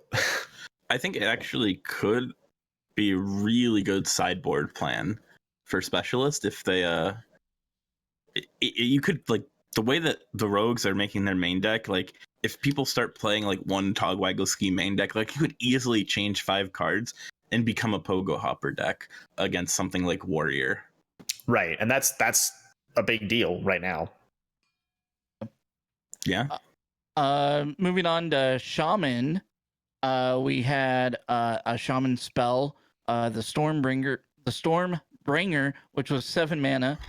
Transform your minions into random legendary minions, down to 6 mana. And then Thunderhead, which was a 4 mana 3/5 minion that's a elemental that said after you play a card with Overload, summon 2 1/1 sparks with Rush. And this is the first one that we've seen go, didn't change the mana, but went from a 3/5 to a 3/6. So before you guys talk about Thunderhead, I want to jump in and say the Stormbringer has become an even costed card, and that's super impactful and wild because even Shaman is like the best Shaman deck at the moment. And now that you can run this, I think that, I mean, there are a lot of bad even Shaman lists that you've seen, but I think that like Wind Fury has been run in most of these at certain points, and I think that's just a bad card. But you have to use it at this point because of how weak the cards were due to the previous nerfs.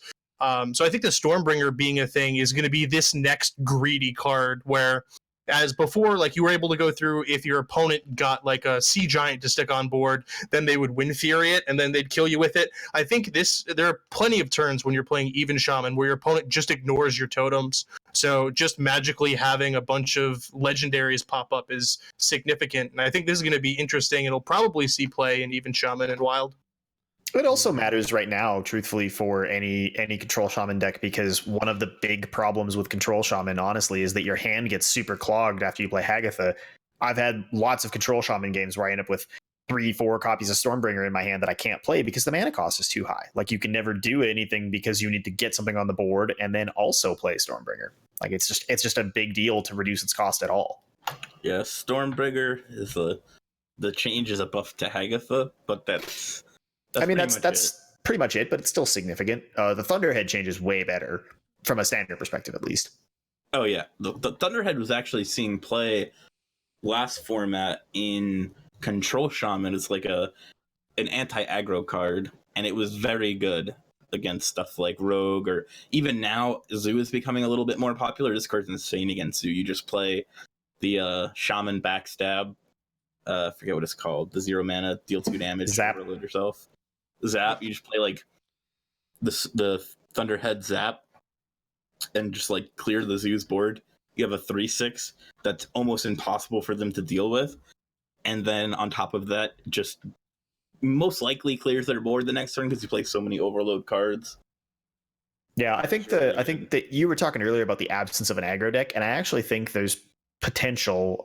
It's going to need testing, but with Thunderhead as a 3/6, there's probably a possible like hybrid aggro Murloc Shaman that just plays like a handful of Murlocs, kind of like how Anyfin Paladin used to, where you just played the good ones. And it's probably something along those lines that also runs the handful of really good overload cards, because you've got the overlap for that with Sludge Slurper, right? Like there's enough good-ish things in the early game in Shaman now that like you have Sludge Slurper, so you can get lackeys. You have a reliable way to fetch Bloodlust. Like there's just enough things going on there, and then Shaman is one of the only decks that has a meaningful amount of cheap reach in things like Lightning Bolt and Lava Burst. I would be surprised if someone can't find a workable like hybrid Murloc aggro Shaman of some kind. Yeah, I can definitely see that. All right, moving on to Warlock. We have a Warlock spell and Warlock minion. The spell is Spirit Bomb. It was 2 mana. Deal 4 damage to a minion in your hero. That's gone from 2 mana to 1 mana. And then Dr. Morgan, which was the 8 mana 5/5 legendary with Death Rattle. Swap this with a minion from your deck. Has gone from 8 mana to 6 mana. Any thoughts on this one? Spirit Bomb is meh, whatever. It's actually a nerf to the card in Wild because it's so you can't play even lock. You can't play an even lock. That's what it is. I've become the even and odd guy, and I didn't want this to happen. This is what happened when Gen and Baku got pushed to Wild. I start talking about even and odd, and no one else cares. I think Spirit Bomb, there's a possibility it becomes relevant because there are a couple of really broken interactions in Warlock that haven't seen play yet. The big one is Nether Soulbuster. Like now that you could play Nether Soulbuster Spirit Bomb on the same turn, you get a 5/5 and you clear a minion off your opponent's board. Like that's a big deal. I think there's room there for something to happen, but it's definitely like an open question of whether or not that's enough to make some kind of like tempo Warlock, for lack of a better term. Like there's no mid-range to it, there's no value to it, but there's definitely something there. And Nether Soulbuster is another one of those cards that has a ton of potential. It just hasn't been tapped into because all of the support deal damage to yourself cards are so bad. Yeah. I don't even know what Nether Soulbuster is. I'm trying to think of it right now. It's the 3 mana 1/5 demon that gains I gotcha. for every damage that your hero has taken that turn. So you could like, a lot of people were trying to activate it with like Blood Witch and Life Tap and stuff, but this is actually a reliable activator. And on 1, that's a big deal because the 5/5 on 4 with this, that's a strong tempo play. Like that's a big swing turn. So the final one is Warrior, and both of these are minions, and both of them have nothing to do with mana changes. So we have Security Rover, which was a 6 mana 2/5 mech. Whenever this minion takes damage, summon a 2/3 mech with taunt. Went from a 2/5 to a 2/6. And then Beryllium Nullifier, which was the 7 mana 3 attack 8 health mech with magnetic, can't be targeted by spells or hero powers, has gone from a 3/8 to a 4/8. So what are your thoughts on this? I did not understand why Dr. Boom needs a buff. That was one of the cards on the docket for maybe needing a nerf. Dr. Boom? I don't understand. Hold on. I've been gone. So for a while, Dr. Boom, last time I introduced Dr. Boom is not a thing. So you're gonna need a shock about this one. In standard right now, there are 2 Dr. Booms. My application to be host of Well Met Podcast was predicated on nerfing Dr. Boom. Like, no joke. I spent 3 minutes talking about how I would address Dr. Boom. That's how powerful it was. You telling me that he's back? So you want to know the best part is that Dr. Boom can now be a 7 mana fill your board with boom bots instead of just getting 2. You know what he does? He's the normal 7/7. He fills your board with boom bots. All right, I'm coming back to Hearthstone because I think I can play that. Just to fix that, yeah. Yeah, but this is just a Dr. Boom buff. This is the hero Dr. Boom. Yeah, the hero Dr. Boom. It's a buff to that guy. I don't know why it happened. Doesn't matter for anything else. There just weren't any other Boomsday cards Yeah. to tweak, right? Like that's all that is. Yeah, Yeah. it seems like they want to just stay uniform across the board and touch 2 cards from each class. So the extra health and attack on this one are probably the most innocent ones they could have done.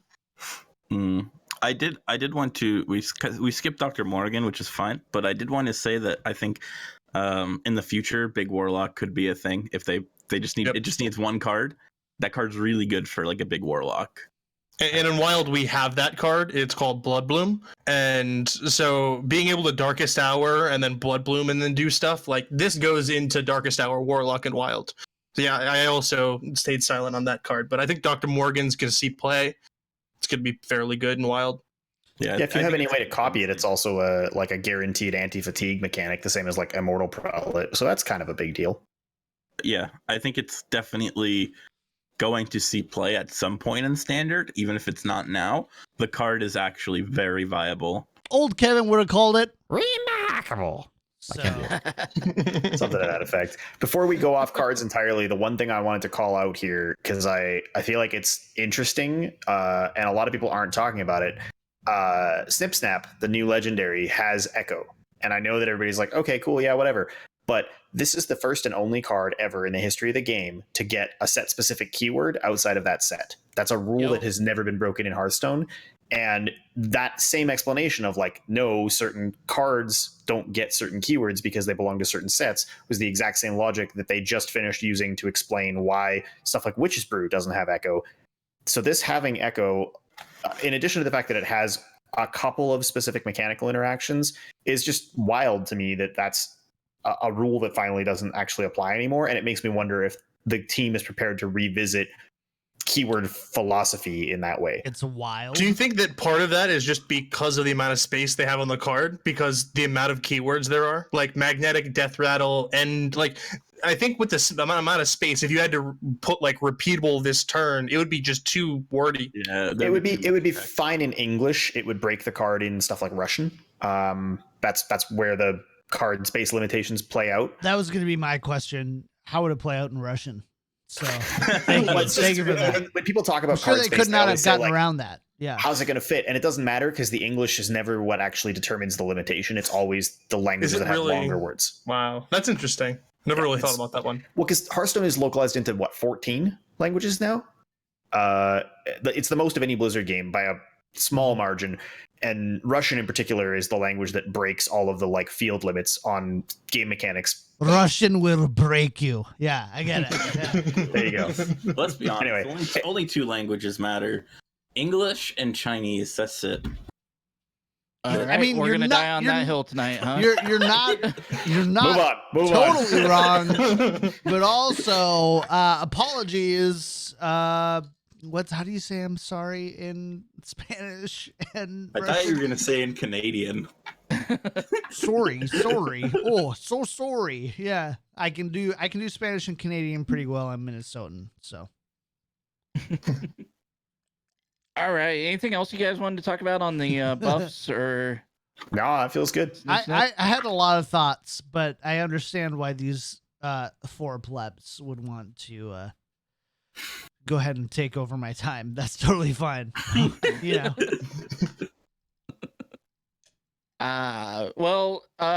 So the final thing that we were going to do today, since it was episode 200, and it's something we haven't done since John, Kevin, and I were doing the show.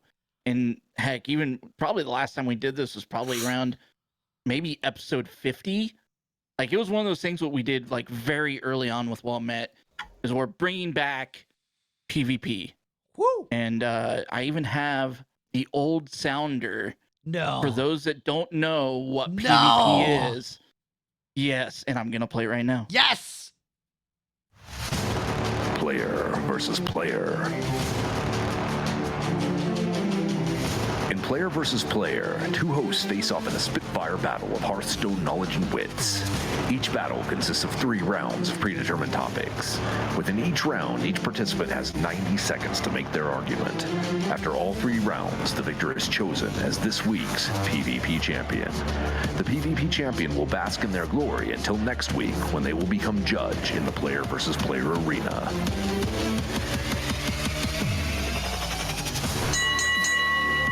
Kevin Odin Hoptestad versus John Kicked Tripod Horseman. I didn't know there was one with my name left. I didn't have That's that one. so I didn't have good. one. That's so cool. Oh my god. Oh Lord. I actually put that together, John, because there was one that had your name on it, but not paired with Kevin. That's No amazing. way. And mix it. That's together. amazing. Yep. Oh, what I did so today. good, man. Oh, man. I remember making those. I remember bringing Casey. So the guy who did all the VO for Well Met is a guy named Casey Entz. He was a creative at an Apple store who just had this deep voice. I'm like, will you come over to my apartment and record some stuff? I've never done podcasts before. Oh, He man. came over, did it for totally free. He's like, And it was Okay. so good. so good. People were like, whoa, this podcast is for real. They're all So like, man, how did you guys get Mufasa to do your VO work? it's like player versus player. And I was like, yeah, do that again. So good. Yeah, so this is a special PvP segment where we're gonna have our guests John and Kevin pair off against each other, and the Never idea is won gonna against Kevin, by the way. and the idea is gonna be that myself, Ray, and Danny, after each of them go, we get a vote. Which one is the best? And so there's 3 topics. To be honest, this one is more of memories down the Well Met podcast lane. So the first topic. Who wants to go first, by the way? Kevin. John or Kevin? Kevin's gonna Yeah, go. I'll do it. Let's go. All right. So Kevin's gonna go first. So the first topic that you guys are gonna debate or whatever against each other is gonna be the most memorable Well Met podcast moment. So your best Well Met podcast story. Are you ready, Kevin? Yeah, let's do it. All right, let's go. All right, so Well Met had a good run. My memories of Well Met obviously are mostly from getting the show off the ground, getting it started, and starting to kind of see things come together, making it actually feel like we were doing this thing for real. We became one of, for a period of time there, the 3 most listened to Hearthstone podcasts. But I think the day that I knew that we had really kind of pulled it off was when JR and I were together at BlizzCon. We got invited to an influencer party, and we got to give Yong Wu, who was at the time one of the lead producers on Hearthstone. He's since left Blizzard, but he was a great guy and a huge supporter of the show from very early on. We got to meet up with him, hang out, and give him a Well Met t-shirt. We had our own merch. We had kind of come into our own. We had great support from the company, all these listeners, and we got to hand one of our early supporters from inside the company his own t-shirt to support the show. And that was the day I knew that Well Met was going to go big or go home. Yeah, you still got time. I'm going to stall out on that. That was it. That's the best moment, man. I got nothing to add. All right, I'm just gonna end it right there then. How's that? So, all right, Kevin didn't go the full time, but that was a pretty good story. I remember that. It's one of my favorites, quite a man. bit. Yeah. So, John, are you ready for yours? Dude, I'm ready, man. All right, let's do this.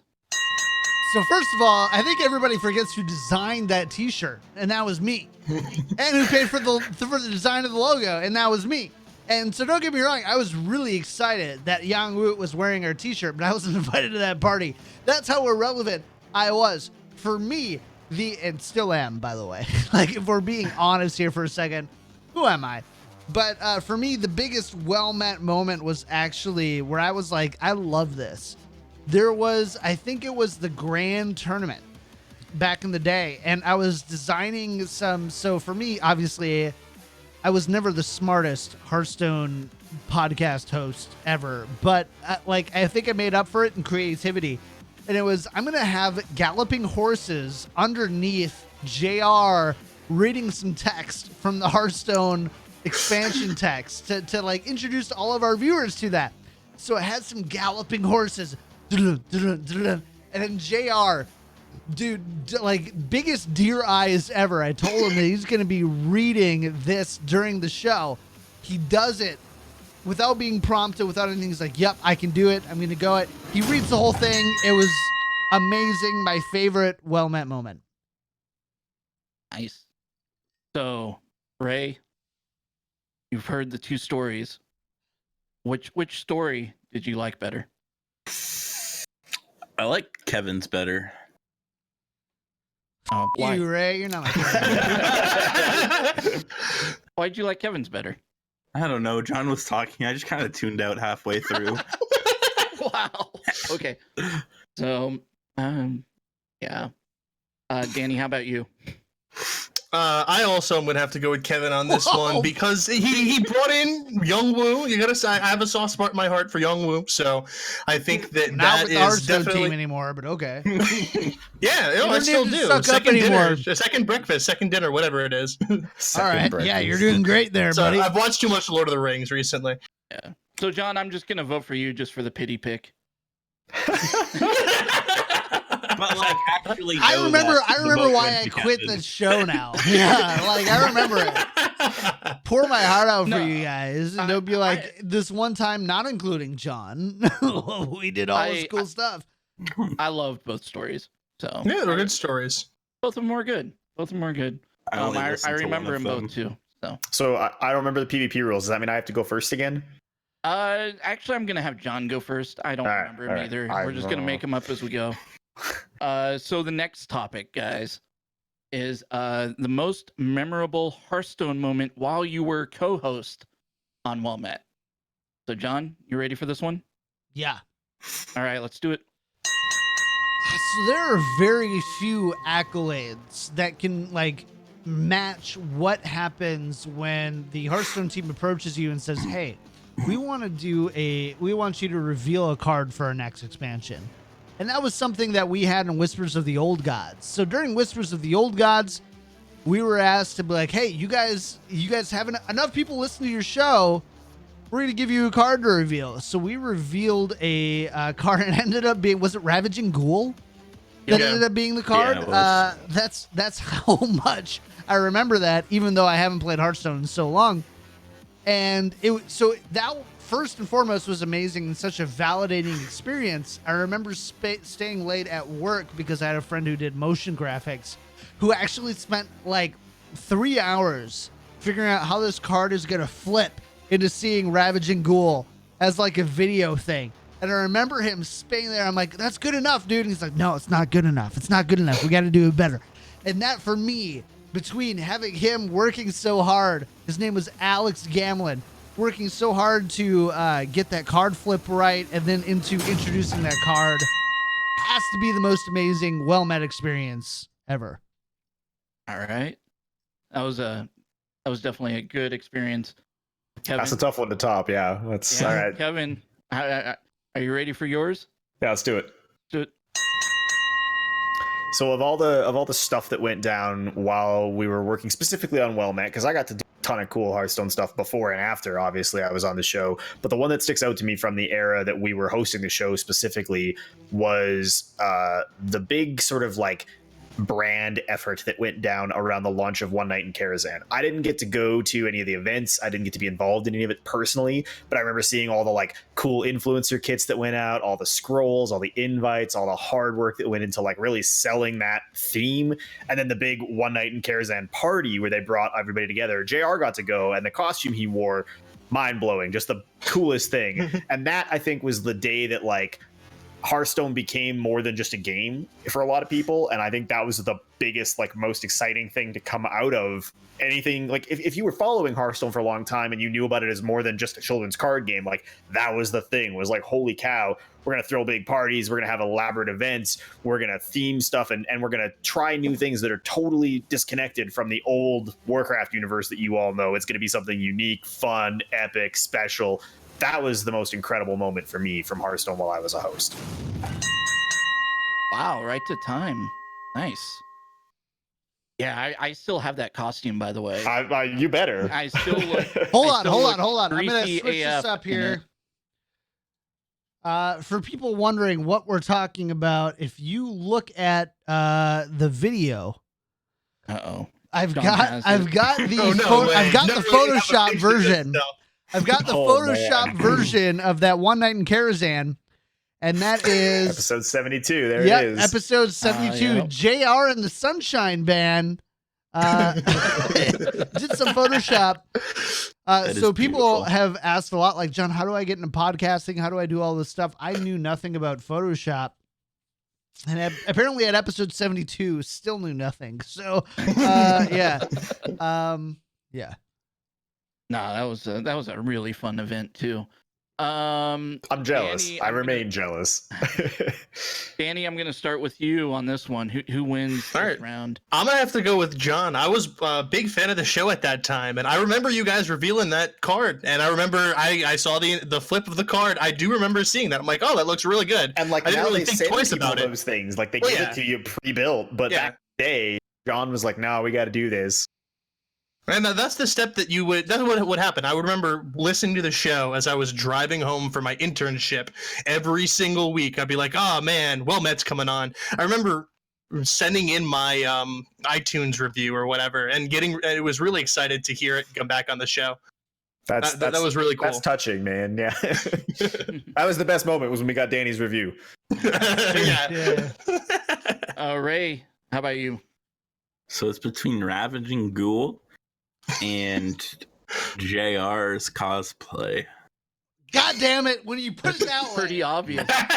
This is I think you've mean, reduced it to its most basic elements a little much, but Ugh. that's like salt is sodium and chlorine, but it's maybe a little more than that when you All the extra hours is gone. Okay. this okay, metaphor, let's John, is the salt, but let's broaden it then. Okay, we're a card flipping into revealing Ravaging Ghoul. Can we hang up on this guy? A Can we just dope get him outta here? party with JR cosplaying, marking a significant change of Hearthstone maturing into more than just a children's card game. Shut up. Shut up, Ray. Maybe I can get this one. Oh, where are you man. going with, Ray? Where are you going with? You gotta decide now. I'm gonna go with Kevin. Yeah. All right. All Wow. right, so it's dude. up to you, JR. We aren't friends Yeah. and we were never friends. I am definitely going with Ravaging Ghoul story because I felt like that was a huge moment of Walmet that soon as he said it, still- I was like, I got nothing. Like that was still gets that was talked amazing. about. Like that still gets talked about to me today. But so does the other thing. I mean, both of them get talked about, but I feel like as a whole, because we were all involved in that one, that was Yeah. bigger story Yep. for Well-Met. So John wins that one.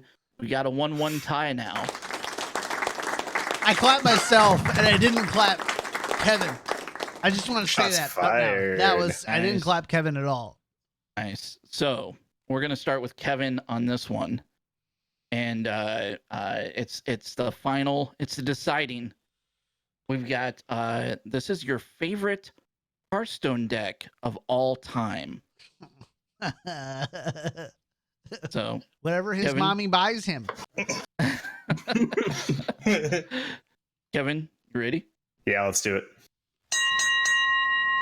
I have played a lot of Hearthstone over the last 5 years. I'm up into the like 25 to 30,000 games range at this point, and out of all the stuff I've ever played, out of all the things that were like memorable to me or interesting, I lots of different things have been fun. Lots of classes have been interesting. I've hit legend with almost every class in some capacity or another. But the one that will always stick with me is Big Spell Control Mage. I feel like that was a deck. You! All right. Sorry. Go ahead. I feel like that was Yeah, a deck. Not what my answer. Yeah, go ahead. It's one of those decks that just like there was so much room to do different stuff, to tech it differently, to try interesting things. Some people played Raven Familiars, some people didn't. Some people played a lot of extra draw with Backlink's Pain, some people didn't. You could play Bright-Eyed Scout and Witchwood Piper, and there were all these clever interactions that were possible. You got to tech against almost every matchup in some capacity, Skulking Geist for Jade Druid back in the day, and then on from there. And there's just so much about it that made it like fun, interesting.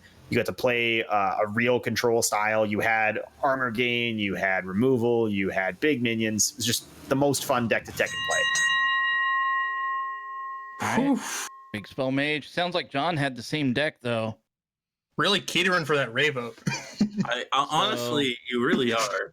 I had no idea for whatever that's worth. It's the deck I played the most, hit the legend with the most times with, like just really loved playing it. So Do you remember what the AKA original name of easy, that deck yeah, was, I get it. though?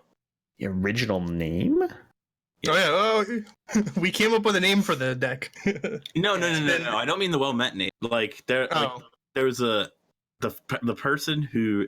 Oh, I remember. I know this. This I is, couldn't tell you. What is it, Danny? It's Gunther Mage, right? It's Gunther Mage. Oh yeah, that's right. Okay, I remember that as you say it. I didn't ever refer to it that way, but And on Well Met we call it Bitcoin Mage. Nope. ha. Okay. So Just John, as volatile. Yeah. Okay. it's gonna be interesting to see if you're gonna go with the same deck No. you had, or you're gonna come up with something on the fly. I was split Let's see what between two. happens. All right. So you ready? Are you ready? I'm ready. Yeah, sorry, I'm ready. So I'm going to go a bit more of the sentimental route. And honestly, Well Met would not have existed if it was not for this deck. And it was because of a deck called Handlock. So when I was first starting out Hearthstone, I remember getting invited into the beta 8 months later than everybody else. No connections in Blizzard. I had like 4 friends on battle.net, and I remember sitting on my iPad in my bedroom grinding Handlock. 6 hours, starting at rank 25, ending up at rank 12 the first night. The second night, I do the same thing. I go to work, I come home. I do the same thing. Rank 12 to rank 3 using Handlock.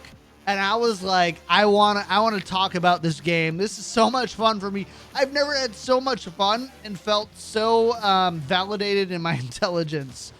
I just lost the Ray vote. I know that. But it was just such a great experience for me. Handlock was such a cool and unintuitive way to play Hearthstone that really made sense to me and really was a really fun way to play the deck. So that was the one that I chose. I loved Handlock, and I will continue to love Handlock for as long as she may live. All right. So I'm going to start this time with myself as the first vote. And I'm going to go with John on this one. As much as I love the big spell mage of the old days, I had completely forgotten how much I loved the old school Handlock and how much fun that deck was. Handlock. Right. Just like the pre-molten giant, Yeah. Just it's a deck you tap can't even and really pass. play anymore Yeah. because they ruin the cards later on. You can't even play it in Wild right now. You can, but just not good. It's even luck now. That's what it is. Yeah. So I'm gonna go with John, and then Ray, you get the next vote. I was a fan of the OG Ancient Watcher Shadow Flame to clear the board combination. That was pretty cool. I'm a pretty big fan of Handlock, honestly. And I don't know, Kevin, you didn't even know the name of your favorite deck. I mean, I'm pretty sure that the majority of the player base refers to it as Big Spell Mage, but do we go to Danny first? I don't know. Yeah, Danny, I have to contemplate my answer. See, I was gonna go with Danny as the deciding vote because I figured you were gonna go with Spell Mage, and I thought it would be cool. Danny, who is a fan of Well Met, a listener, and then becoming a co-host to be the defining vote, but. You're Danny, right. I mean, you're right. All right, you big brain that one. Danny, let's go with you then. Oh man, I think I'm gonna have to put this in Ray's hands. I think I'm gonna have to say that Big Spell Mage is my pick. I'm gonna have to even the odds. It's down to Ray now. So instead, we get Ray as the deciding vote. Wow. And this whole show there's probably not gonna be an episode 201 now. Because we don't let Ray decide anything, but now we are. So here we go. Well, Quick, I'm a really Ray. big fan Kevin, of Big Spell Mage. just offend Ray, please. That was pretty cool. But you know what, man? Handlock taught me how to play around cards. I did not understand the mechanics of like, or the dynamic of like needing to know your opponent's deck and like how to play around stuff because of Molten Giant. Like Molten Giant in Handlock, like kind of taught me how to play the game. Like you would have to keep your opponent around 20 life sometimes if you're playing Warrior, just so they can't play Molten Giants. Like I just learned how to play the game on a higher level that was just so different from any other deck. So I'm gonna go with John on this one.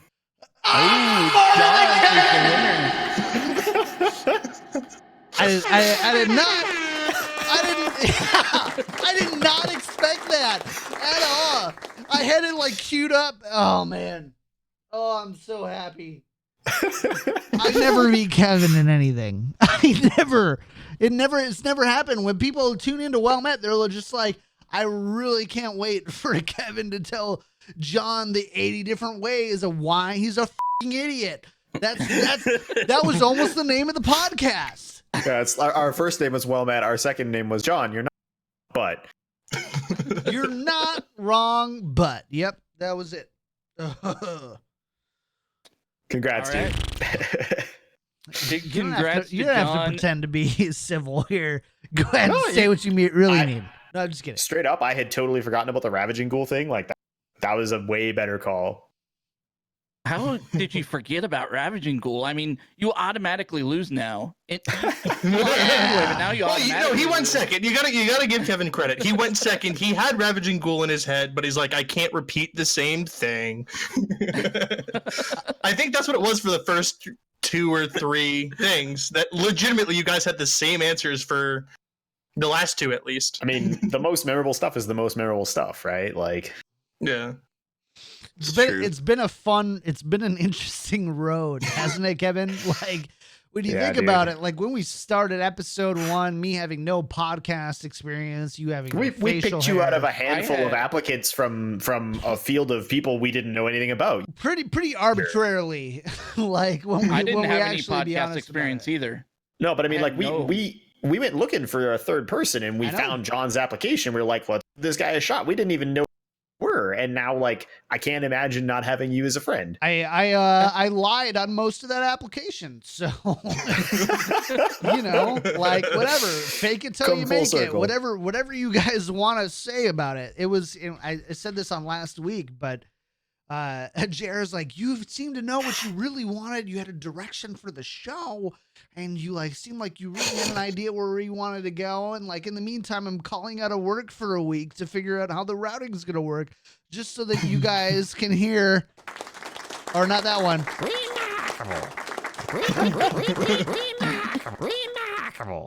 I can't do it. Yeah. So that Oh, was man. that was it. I'm surprised you guys didn't say the greatest memory was the friends you made along the way. Can't fill 90 seconds with that, you shit. I think And- you missed and on the bleep now- there. And now, Yeah, you John, you fucking- understand. You bleeped after bleep. And now, John, you understand why we don't do PvP on Wellmade anymore, because I can't. Bad. Because Ray can't fill 90 seconds. No, he's anything. like Gunther Mage. Yep, and that would be it. And then the rope sound just plays. It's literally just Gunther Mage. Remember the first? Yo, I had a really good answer when Rob was on about. You asked me what the best deck was, and I gave you a very eloquent answer. Yeah, he did have a very good answer No. for that one. Maybe Yeah, rethink that's my because answer. when you felt like you had to earn it, and you're like, F you, I'm here because I want to be. Yeah, I get it.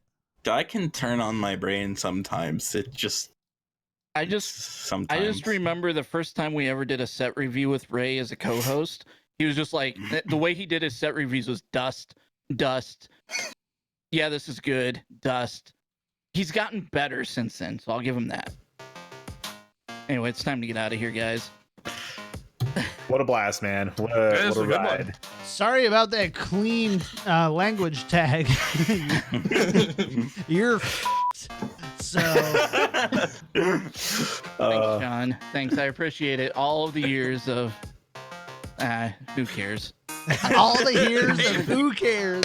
Man, There so it is, true there it is. though. Just think That's about the name of the this. episode. John, do you remember? The first time you had me on the podcast? Like that was like the biggest. You were like afraid to have me on ever again because of like how much you had to cut out of the episode for me accidentally. Dude, hours. Like, No way. Listen, dude, I like people don't understand. Since I left Well Met, obviously I don't care anymore.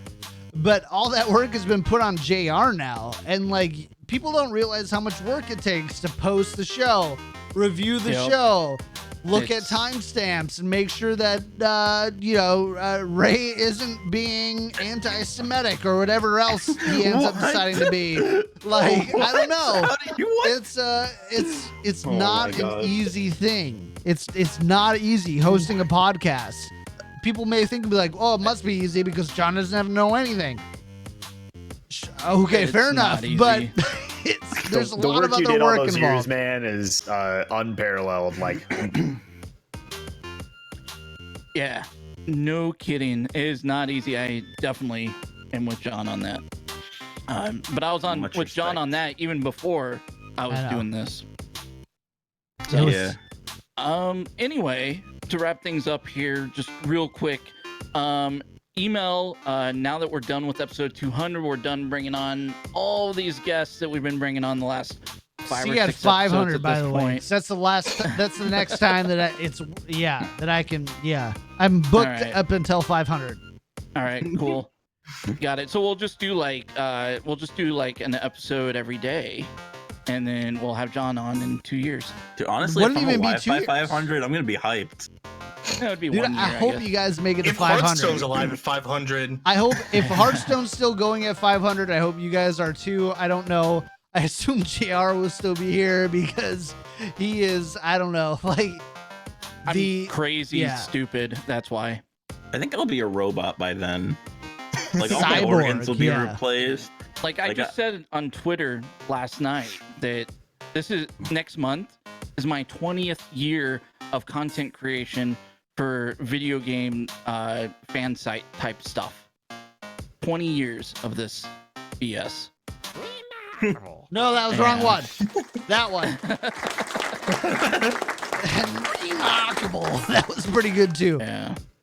I don't. but- Did I get to play this during the show? I needed Oh God.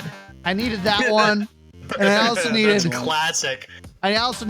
cash. Yeah. The time when my vocal cords broke. So The time that John was 12. All right. So anyway, with all of this done, if you guys want to email us, we would love to answer your emails. You know, next show, episode 201. Without So definitely get those Kevin and I. emails in. wellmet@blizzpro.com is where you can send those emails. As far as Patreon goes, just head over to patreon.com/wellmetpodcast. You get a nice little pre-show and a nice little post-show. It's the uncut version. Nothing is cut from the episode. And then it normally goes out to everybody a day later. So if you want the show a day early, and you want the uncut version with the pre-show and post-show, just head over to patreon.com/wellmetpodcast. You can also head over there to get like coaching from Ray, things like that. In fact, I think in June, I'm going to do a special. In June. If you sign up, everybody that is a patron next month will be raffled off for a free 1-hour coaching session with Ray. So one winner out of that. Ray just found this out, and he looks like he's down. thanks, Ray. Yeah, I'm down. Ray's down for with it. I just thought of that right now. Let's do that in June. Ray, my you're the coaching- co-tour of Wilmet. Dude, my coaching is my value is gonna skyrocket after I win Las Vegas, dude. Just you have to become a patron now before I become too big to talk to all of you. Yeah, you'll be tossing Milky Way bars at him. Dude, I'm kidding. That was a joke. That was sarcasm, by the way. That was. Dude, I want to be like You Ben just keep Brode. to slinging cards, Ray. You leave the sarcasm to Kevin and I. To old Uncle John. Yeah. So iTunes, if you can't, go to patreon.com and support us there. Supporting us on iTunes helps the show a ton.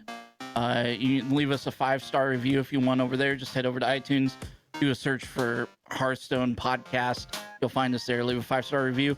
We'll read it on next week's show. Shout outs and how can people get in contact with you? You know, I'm gonna start with Danny this week. All right, yeah, great. You set me up. I'm going to give a shout out to all of the hosts that joined this week. So John and Kevin, it was a blast being on the show with you guys. Like I said earlier, I was I might be fanboying out a little bit, but I was one of the people who listened to the show in its beginning days, and it's a blast to actually be on the show with you guys. So thanks a lot. And you can find me. Just you guys. Well, I'm with you every day. So every week we do the podcast. So it's not a special event when you do it all the time. Although I do appreciate it too, JR. Thank you. It's a privilege, dude. You've carried on this show far longer than I ever thought it would go, and it's cool. It's cool to be a guest on your own podcast after it's outsurvived you by years. Like this is incredible. So thank you. Yeah. And where can people find you at, Danny? Oh yeah, and people can find me on Twitter, DannyDonuts_HS. All right. Ray, how about you? Yeah, I want to thank John and Kevin for, well, I guess, and JR as well for. But not Danny. JR, I just want to say, you know what? JR, I just want to say I've known that feeling for the past 4 years.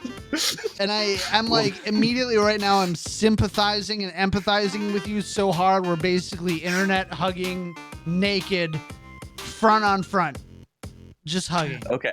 No, we're not doing that. I didn't need that image. I mean, I did. What do you think I'm doing after this? Anyways. Okay, I gotta change the music up.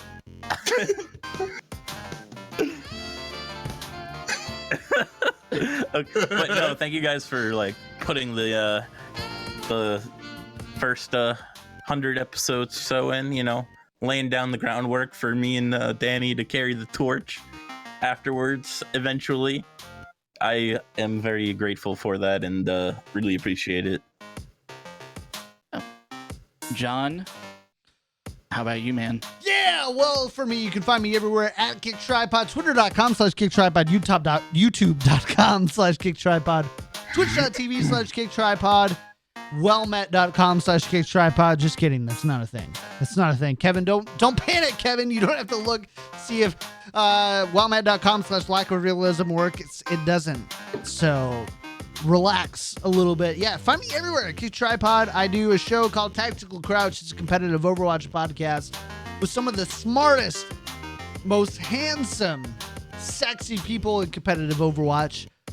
But if you're, not into that, just, find me at KickTripod. I will definitely be there.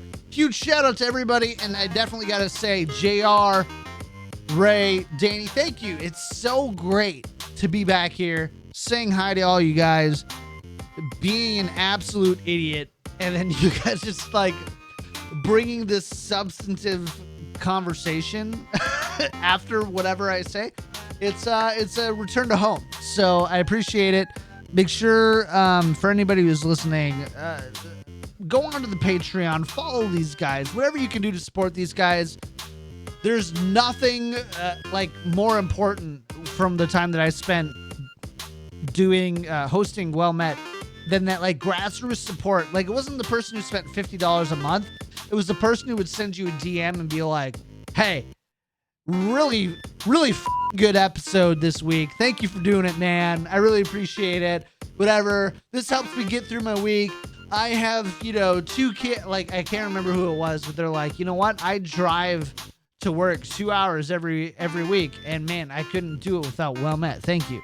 So those are more for me, were worth more than any amount of money or whatever. So find a way to support these guys, whatever works for you. It doesn't have to be money. It doesn't have to be anything. It just has to be a listen and a quick email saying, thanks guys, you rock. All right, that's it. Do enough and you might end up on the podcast. I think that's how I started off. Yeah, that's basically how Danny got here. Yeah, that's how Danny got here. At the end of the day, we all do it because we're passionate about something. In this case, it's Hearthstone, and it's fun for us. That's why I did it. Is I just really had fun for it, or fun it doing started it. out as Hearthstone. Now it's become I just enjoy hanging out with you guys, and being friends with you guys and talking about the game. And I will say, to John's point, anytime I get a tweet, anytime you guys say something in Discord about the show, like, that is huge, because it's awesome to know that you guys are listening. And even just saying, hey, I really love this episode, I loved when Ray did this, I loved when Danny did this, etc. Like, that does go a long ways. So Kevin, how about you, man? Well, I mean, everybody's said what needs to be said, but I really, this show started at such an important juncture in my life. The handful of months kind of at the tail end of 2014 were real hard. Things weren't great. And being able to get started as a writer, to get started on this show, to do all that stuff, set me on the path that led me to today. It got me my job at Blizzard. It got me all the opportunities I got along the way. I met my wife. She's pregnant. I'm going to be a dad. Like, all of those things trace their roots in some fashion or another to me telling a bunch of people I wanted to write articles about StarCraft and podcast about Hearthstone. Like, that's such a huge corner that I turned in my life. So to you guys, John and JR for being here when we got started, Danny and Ray for picking up and carrying on, making this thing bigger than any one person, any one group hosts. Like, that means the world to me. And I mean, I miss it all the time, but I'm really glad that for the fans, for people who have supported the show, who care about the game, that this still exists. Yeah, and then obviously for anybody who wants to get in touch, if you're a fan of the show, obviously, like, chase the show, support them on Patreon, be there. If you want to catch up with me, your best bet is to follow me over on Twitter at Lack of Realism. Happy to chat with anybody anytime. And it was a real pleasure to be back here for this big milestone with you guys. As for me, I'm just gonna basically say everything that everybody else has been saying. I'm gonna give a special shout out to everybody who's been co-host on the show, everybody who's been a guest on the show. But as far as co-hosts, John, Kevin, Ray, Danny, my old co-host, my current co-host, and even Tannen Grace, who was a co-host there for a bit and was on the show a few weeks ago. Love Tannen. Yeah, and people like Robert Wing, who wasn't a co-host but helped support the show and kind of led the way to Well Met Podcast by taking the Hearth Pro show with Kevin and Mark and all of those, and Steven, and all those people that put together the Hearth Pro show. They were kind of the pioneers to Well Met. They were the kind of the starter of Well Met when they went on to do other things. Wouldn't be a thing without what you guys did with Hearth Pro show, for sure. Right. So I definitely want to give a shout out to all that. And I want to give a shout out to all the listeners that I hear from all the time. Those even that I don't hear from. You guys have been here, a lot of you, since day one. Even if you're not from day one, even if you just listened in the last couple of years, even if you just listened in the last couple of weeks. It just means so much to me, and the fact that we, are on episode 200 and moving forward is huge. So if you want to find me, I'm over on Twitter at Eldorian. All right. Are you playing WoW Classic, Eldorian? I want to. I have it. I played it in 2004. Yeah. Whether I have time is another story. I might hop on this week some. Do you have 6 hours for 3 levels? Let me introduce you to WoW Classic. That's pretty much it. So anyway, thanks for joining us, everybody, for episode 200 of Well Met. You can find more awesome Hearthstone content throughout the week over at hearthstone.blizspro.com. You can also tweet us at WellMetPodcast or email us at wellmet@blizspro.com with comments, questions, and ideas that you have for the show. Thanks to Jake Butnu for our amazing intro music. Thanks for tuning in. We'll see you guys next week.